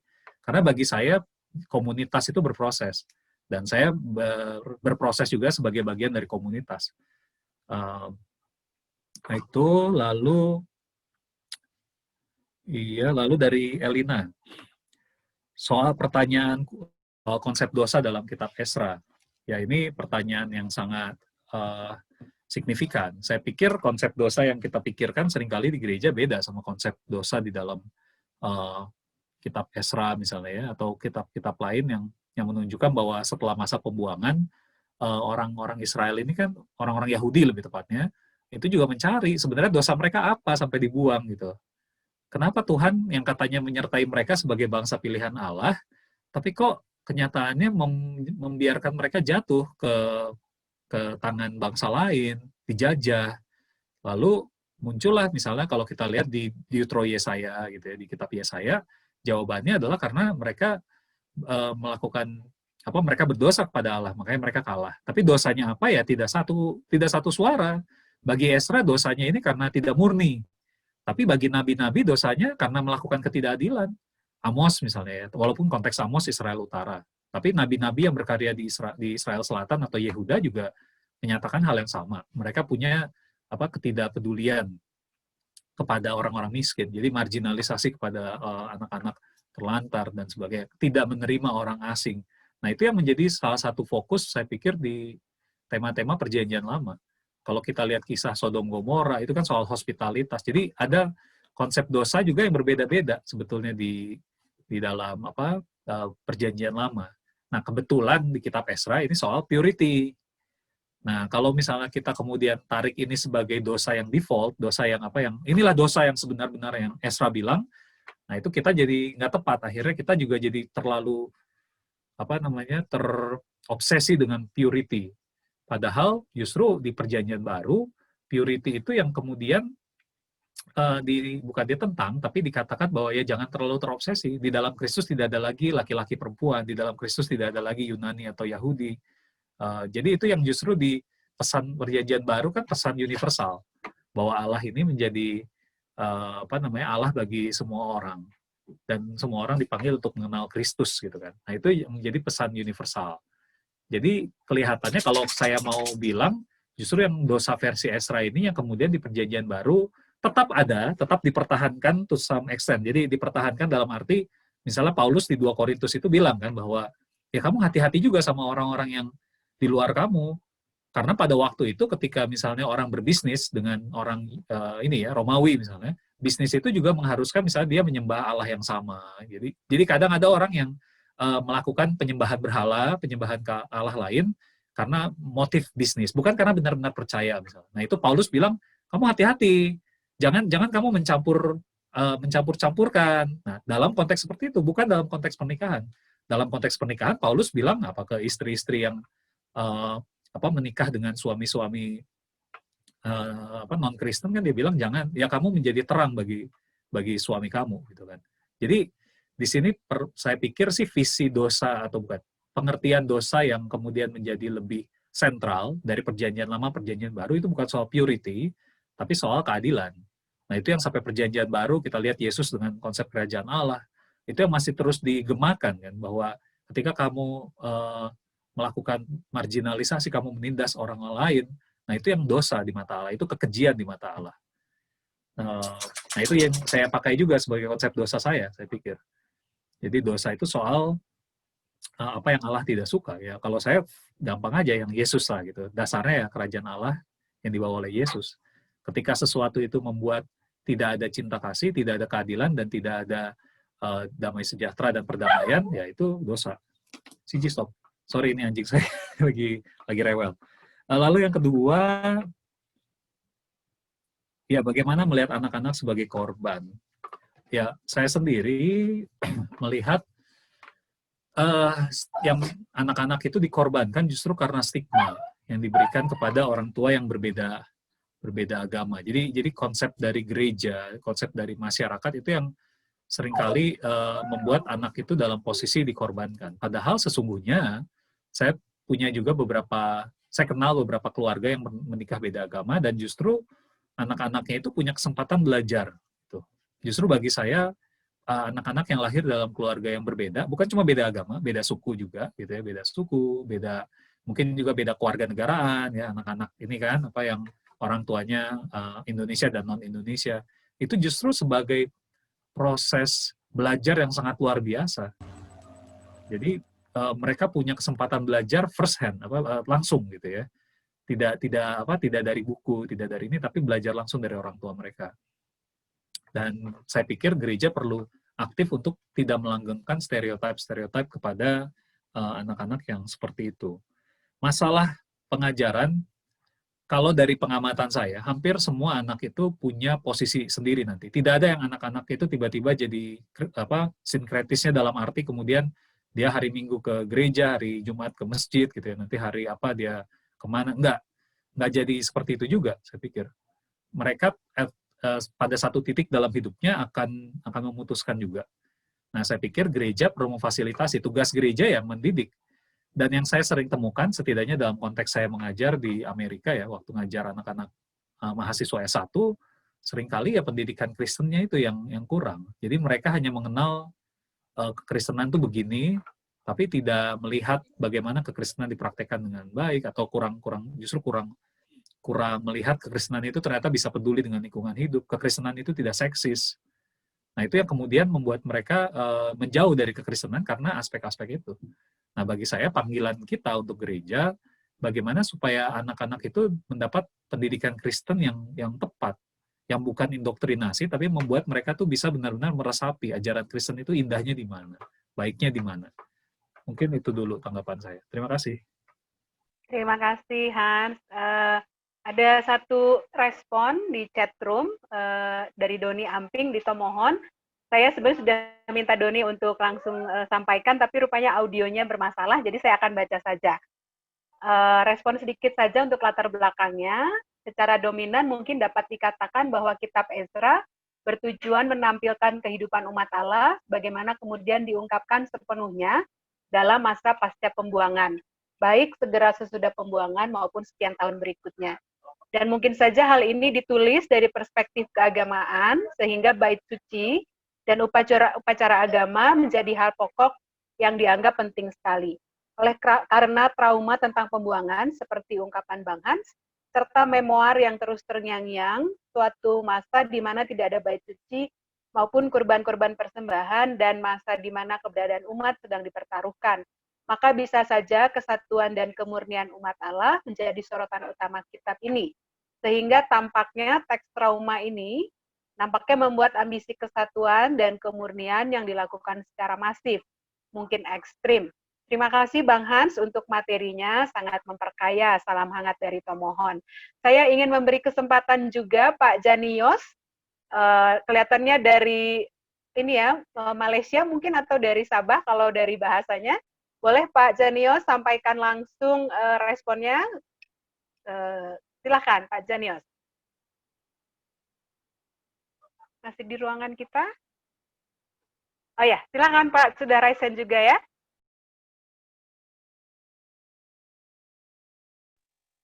Pak Janios masih mute, Pak. Boleh di-unmute? Ya, silakan Bapak. Ya, makasih Bu. Makasih kepada Pak Hans yang sudah berbagi materi yang menurut saya itu sangat baik. Dan makasih juga teman-teman yang sudah mengungsikan beberapa masukan-masukan yang secara teologis itu sangat baik. Dan saya banyak mendengar dan mengamati percakapan-percakapan karena ini dalam proses untuk mau belajar dan bersyukur karena ada beberapa hal yang baik dan penting itu menurut saya yang saya boleh jadikan itu sebagai satu hal yang baru untuk sama-sama terlibat di dalam pelayanan. Walaupun mungkin kita agak berbeza dari pelayanan-pelayanan, tapi yang satu itu adalah kita adalah sama-sama untuk menjadi saksi Tuhan. Nah, menurut saya apa yang disampaikan oleh Ezra ini kan konteksnya di dalam pembuangan.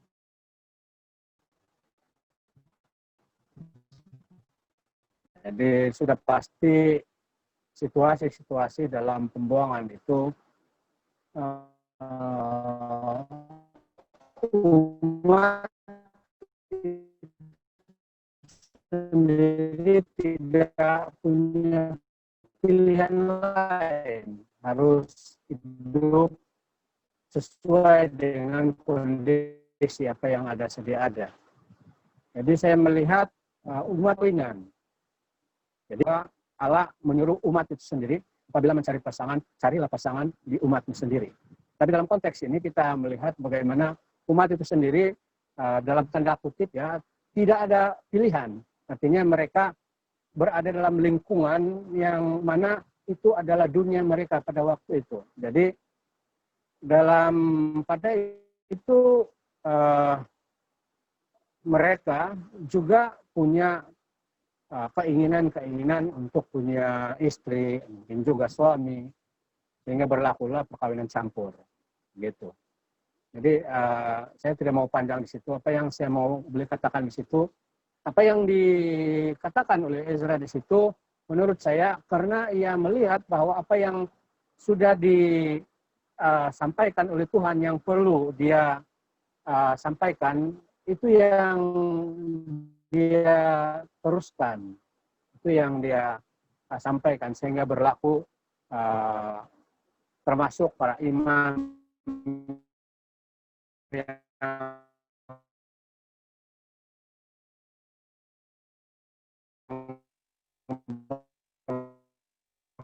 kawin dengan orang asing itu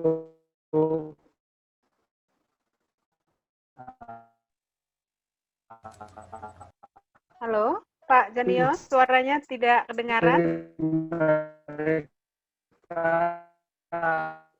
Anak mereka harus diusir. Gitu. Tapi saya melihat bahwa sangat menekankan soal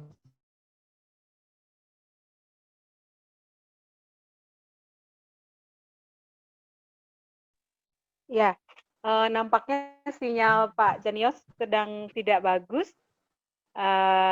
Kita lanjutkan saja ya. Leni, apakah boleh disampaikan langsung responnya di chatroom? Leni Dawi.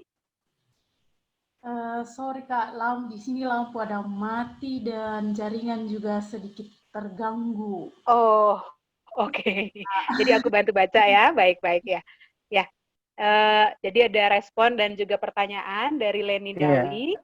Ya, Gereja Kristen Sumba sudah punya aturan dalam tata gereja tidak lagi menerima pernikahan campur, sehingga itu berdampak sekali ketika ada jemaat yang menikah dengan agama lain dan meminta atestasi pindah. Gereja bisa memberi dan juga tidak. Jika tidak dapat atestasi, maka langsung disuruh buat surat pernyataan untuk pindah agama karena administrasi tersebut dibutuhkan pada agama lain. GKS mungkin memandang bahwa mereka sudah kehilangan jemaat sehingga merasa gagal dalam menjaga jemaat atau umat. Tetapi apakah ini menjadi benar kalau kita seperti melepas tangan saja ketika mereka pindah agama? Atau dengan kata lain diusir untuk pergi sudah mengikuti pilihan. Bagaimana tanggapan Kakak? Silahkan Hans, tanggapan untuk beberapa respon tadi ya, silahkan. Baik. Ya, yang pertama untuk Pak Janios, saya tidak bisa menangkap semua pernyataan beliau, tetapi yang pasti beliau juga menempatkan konteks Ezra ini pada zamannya gitu ya, bahwa Ezra melihat itu tuh sebagai sebuah tidak ada pilihan lain, dan saya pikir itu sesuai dengan teologi kitab Ezra. Yang saya tadi coba berikan alternatifnya adalah alasan-alasan di luar yang mendasari keputusan Ezra tadi, bahwa ada motif politik, motif ekonomi, dan juga bahwa di dalam perjanjian lama itu tidak seragam posisi soal itu. Bahkan kalau kita mau melihat umat Yahudi sekarang yang konservatif lah, yang masih pegang Torah gitu ya, yang masih ada teman-teman Yahudi misalnya, itu juga tidak sepenuhnya melarang pernikahan beda agama.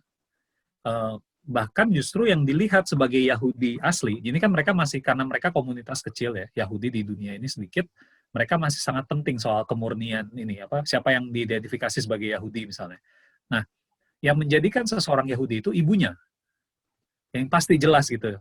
Yang lahir dari perempuan Yahudi itu pasti anaknya Yahudi, mau dia dari keturunan Afrika, mau Indonesia, mau apapun, itu akan dianggap sebagai orang Yahudi. Nah, itu saja misalnya untuk orang Yahudi konservatif yang masih pegang tetap soal kemurnian. Jadi bahwa hukum Yahudinya sendiri berubah. Jadi yang dilakukan Ezra ini tuh ekstrim sekali sebetulnya, ketika meminta untuk menceraikan, dan bagi saya sih dia menafsirkan ya. Jadi dia mencari cara untuk gimana caranya untuk mempertahankan kohesi sosial dan identitas Yahudi pada zamannya, dan kemudian dia mengambil tafsiran, dia mengambil ayat dari Deuteronomi, Ulangan itu tadi, tapi kemudian dia tafsirkan dengan sangat ekstrim, bahwa itu tuh harus menceraikan. Nah, dan bagi saya itu ada motif-motif lain. Jadi tidak sepenuhnya karena Ezra mendengarkan suara Tuhan gitu ya, atau Tuhan bersabda. Bagi saya jelas sekali di dalam Perjanjian Lama Tuhan itu bersabdanya dengan banyak cara. Ada juga yang modelnya mendapatkan pewahyuan langsung. Ada juga seperti kitab Esther yang tidak ada kata Tuhannya ya di kitab Esther, tapi kemudian apa yang dilakukan Esther kemudian menjadi sebuah, bagi bangsa Yahudi dimaknai itu sebagai sebuah cara Allah memelihara kelangsungan bangsa. Jadi itulah cara Allah memelihara, dan ya tidak dengan cara pewahyuan misalnya. Nah, jadi saya sendiri nggak tahu Ezra dalam kategori mana. Apakah Ezra ini seorang nabi yang mendengar suara Tuhan, atau Ezra ini lebih seperti pemimpin politik yang kemudian mencoba reasoning dengan ijtihad lah tadi, kalau Pak Johnson bilang gitu, pakai pemikirannya sendiri, apa nih yang baik di mata Tuhan. Oh, seperti ini, mari kita lakukan ini. Nah, itu bagi saya sih lebih yang kedua tadi. Nah, lalu kalau soal GKS tadi, Lani ya, Leni, untuk saudari Leni Dawi, ya saya jujur tidak terlalu tahu soal GKS sama sekali, dan terima kasih sudah share. Bagi saya, sayang sekali jikalau misalnya warga jemaat yang menikah dengan agama lain itu langsung disuruh diminta untuk atestasi. Karena justru bagi saya, kalaupun gereja mau melihat itu sebagai dosa, justru tugas panggilan gereja itu kan adalah untuk membimbing, istilahnya gitu ya, membimbing supaya orang tersebut bisa kembali ke jalan yang benar. Ini pun kalau mau pakai pandangan yang seperti itu. Saya sih nggak seperti itu, tapi kalaupun gerejanya seperti itu, mestinya sih jangan langsung diminta keluar. Dan itu pasti akan ada trauma-trauma tertentu kepada si orang yang keluar itu, karena merasa diusir hanya karena pilihan hidup dia. Nah, di sisi lain memang ada masalah administrasi di Indonesia, tapi kalau pengalaman saya seperti tadi KOB juga cerita, gereja-gereja di Indonesia sudah banyak yang tahu cara cara istilahnya negosiasinya. Salah satunya dengan meminta orang yang menikah menandatangani surat dengan materai, jadi bahwa tidak ada paksaan. Atau kalau di gereja-gereja yang saya tahu, gereja GKP juga diumumkan 4 minggu sebelumnya kan, atau bahkan lebih, kalau ada yang keberatan dengan pernikahan ini. Jadi sudah ada langkah-langkah yang sebetulnya bisa dipakai untuk membuat tidak ada masalah secara hukum sebetulnya. Jadi strategi yang dipakai. Kalau gereja Katolik jelas meminta surat untuk dibaptis secara Katolik atau anaknya dibaptis secara Katolik. Jadi ada cara-cara selain dihukum gitu. Langsung disuruh pilih deh. Kalau kamu mau menikah beda agama, pilih keluar aja kalau gitu nih, dikasih surat atestasi atau bahkan pindah agama. Saya pikir itu bukan langkah yang bijak, walaupun saya nggak tahu konteks GKS, jadi maaf kalau ada teman-teman GKS. Mungkin ada alasan yang baik yang dilakukan GKS untuk itu, tapi bagi saya sih sebenarnya bisa cara lain, kalau memang mau mengajar orang untuk tetap sebagai warga jemaat kita. Mungkin itu tanggapan pribadi saya ya, bukan sebagai pendeta atau apa. Iya, Mungkin kau pendeta. terima kasih Hans. Saya kira sama dengan yang tadi Hans sampaikan ya. Pak Johnson juga. Inilah sebenarnya salah satu alasan kami berlima membentuk kelompok ini, supaya kita gelisah bareng-bareng gitu, supaya kita gumuli bareng-bareng. Jangan sampai gereja kita, persekutuan kita itu berjalan seperti yang sudah pergumulan, kita tetap rujuknya ke situ, padahal pergumulannya beda gitu. Jadi ini salah satu alasan kenapa kami mengadakan kelompok PA ini dan memilih teks-teks yang tadi di-endorse dengan sangat baik oleh Hans, teks-teks yang keras dikunyahnya gitu ya, karena ini dihindari dan orang atau mungkin pendeta ya cenderungnya indoktrinasi gitu. Ya udah begitu diajarnya, gitulah kita buat gitu ya, nggak diberi lagi ruang untuk kritis, untuk memikirkan ulang. Nah, dan itu menjadi tantangan saya kira buat teman-teman di gereja masing-masing ya, para teolog-teolog muda, baik yang menerima tahbisan maupun tidak, untuk mulai menyebarkan virus ini gitu di gerejanya masing-masing. Saya kira ada banyak orang yang seperti Hans yang siap untuk dimintai waktunya menjadi teman diskusi. Saya sebenarnya bermimpi juga kapan ya dengar ada teman-teman di daerah-daerah yang juga bikin kelompok-kelompok PA yang seperti ini gitu ya, supaya diskusi kita yang hangat ini dan men-trigger, merangsang pikiran-pikiran yang kritis ini terjadi di mana-mana gitu.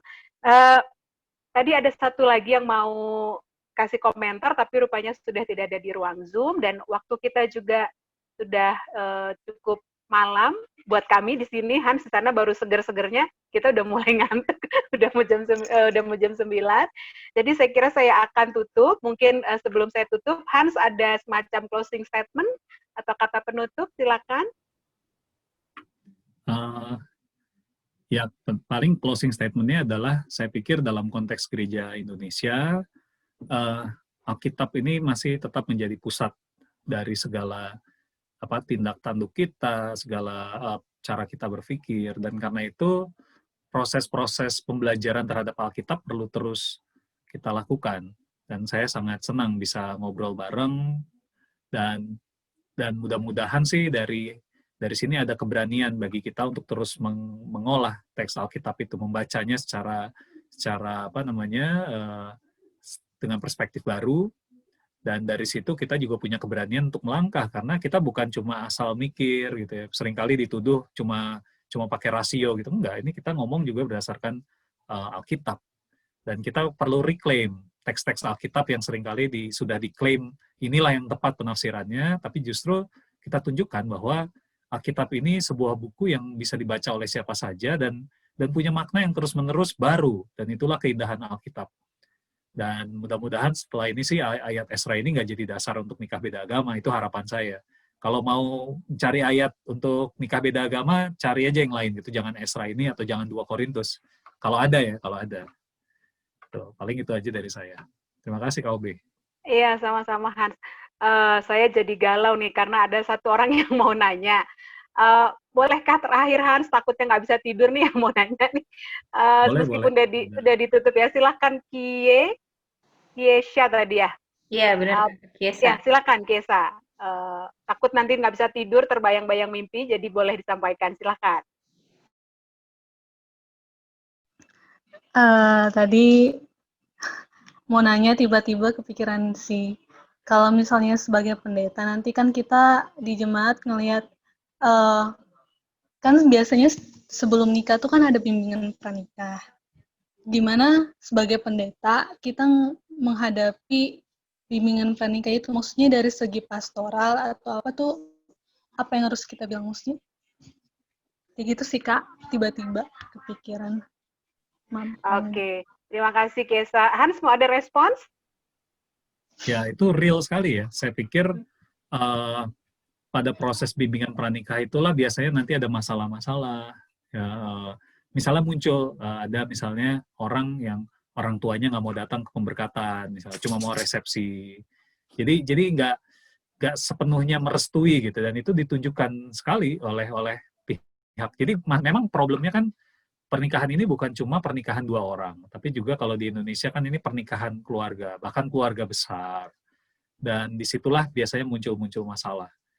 Nah, saya pikir sih kalau saya ya, justru bimbingan pranikah itu yang harus dijadikan sebagai sebuah kesempatan bagi gereja itu memberikan masukan-masukan. Ini kalau yang saya tahu di gereja Katolik makanya sangat ketat kan. Dia benar-benar pahit-pahitin gitu pasangan yang mau nikah beda agama. Nih nanti loh konsekuensinya bisa seperti ini ke depannya. Bahkan karena bagi mereka kan perkawinan itu sangat sakral, sakramen sekali ya, sakramen. Jadi perceraian itu hampir mustahil. Jadi mereka persiapkan betul-betul. Bahkan sampai dites, yang laki-laki tes kesuburan, yang perempuan juga. Jadi benar-benar jangan sampai nanti ke depannya itu akan ada hal-hal yang kemudian bisa menjadi alasan untuk nanti itu orang bercerai karena masalah-masalah seperti itu.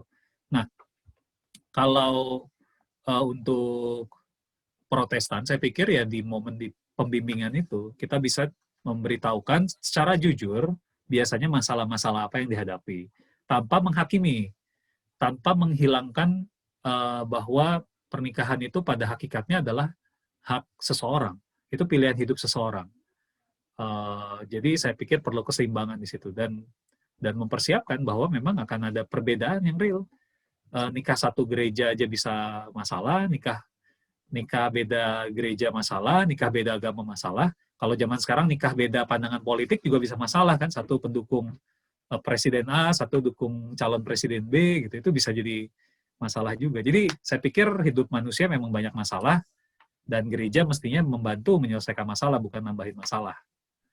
Mungkin itu aja tanggapan saya. Iya, terima kasih Hans. Saya mau sharing sedikit mungkin untuk Kie dan juga teman-teman lain. Biasanya kalau saya mendampingi teman atau anggota jemaat yang berbeda agama, saya tanya dulu apakah yang berbeda agama itu mau ikut katekisasi pranikah. Dan kalau mau, Maka itu menjadi kesempatan yang sangat baik. Saya meminta dia juga berbagi dari perspektif agamanya tentang topik-topik tertentu. Misalnya tentang anak, tentang perkawinan, tentang kesetaraan laki-laki dan perempuan, dan sebagainya. Dan itu menjadi awal dari mereka berdua untuk nanti dalam hidup rumah tangganya terus mendiskusikan hal-hal itu dari perspektif masing-masing. Jadi dia dilihat sebagai kekayaan, seperti yang tadi Hans sudah sampaikan. Terima kasih banyak Hans, sudah diambil waktunya pagi-pagi dan sudah mempersiapkan bahan yang luar biasa. Kita semua punya catatan, tapi saya punya beberapa yang menurut saya penting untuk saya tekankan sebagai penutup. Yang pertama, Hans tadi mengajak kita untuk melihat ulang teks Ezra yang seringkali dirujuk untuk melarang pernikahan beda agama.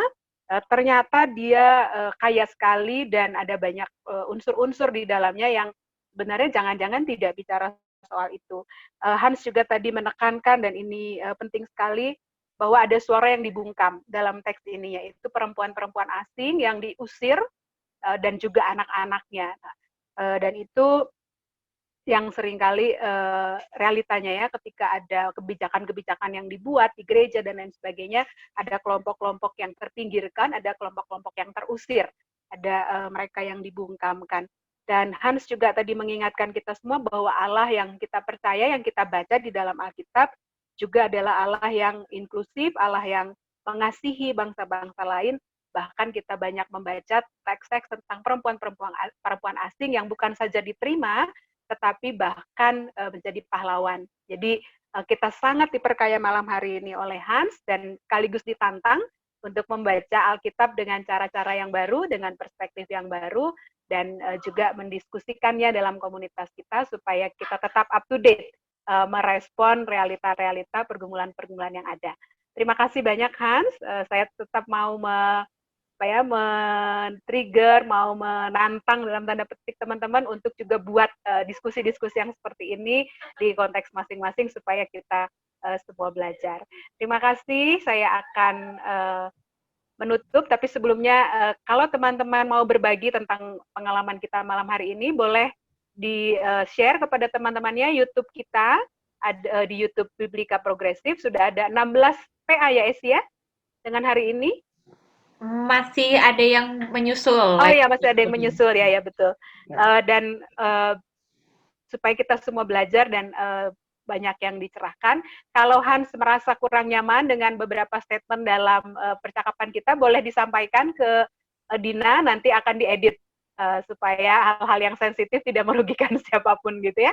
Ya, terima kasih teman-teman semua sudah hadir. Ditunggu untuk PA-PA berikutnya. Silahkan dicek di IG, di WhatsApp, di Facebook kami untuk pembicara dan juga topik berikutnya yang tidak kalah menarik. Dan seperti Esi sudah sampaikan, kalau ada tema-tema yang teman-teman ingin kita bicarakan bersama, boleh diusulkan kepada kami juga, termasuk teks Alkitab yang membuat teman-teman gelisah, boleh disampaikan supaya kami bantu carikan siapa yang akan diminta untuk membawakan bahan-bahan diskusi seperti yang tadi sudah Hans sampaikan. Terima kasih banyak Hans, sukses di sana, dan kiranya terus menjadi berkat bagi banyak orang. Mari kita berdoa menutup PA kita malam hari ini.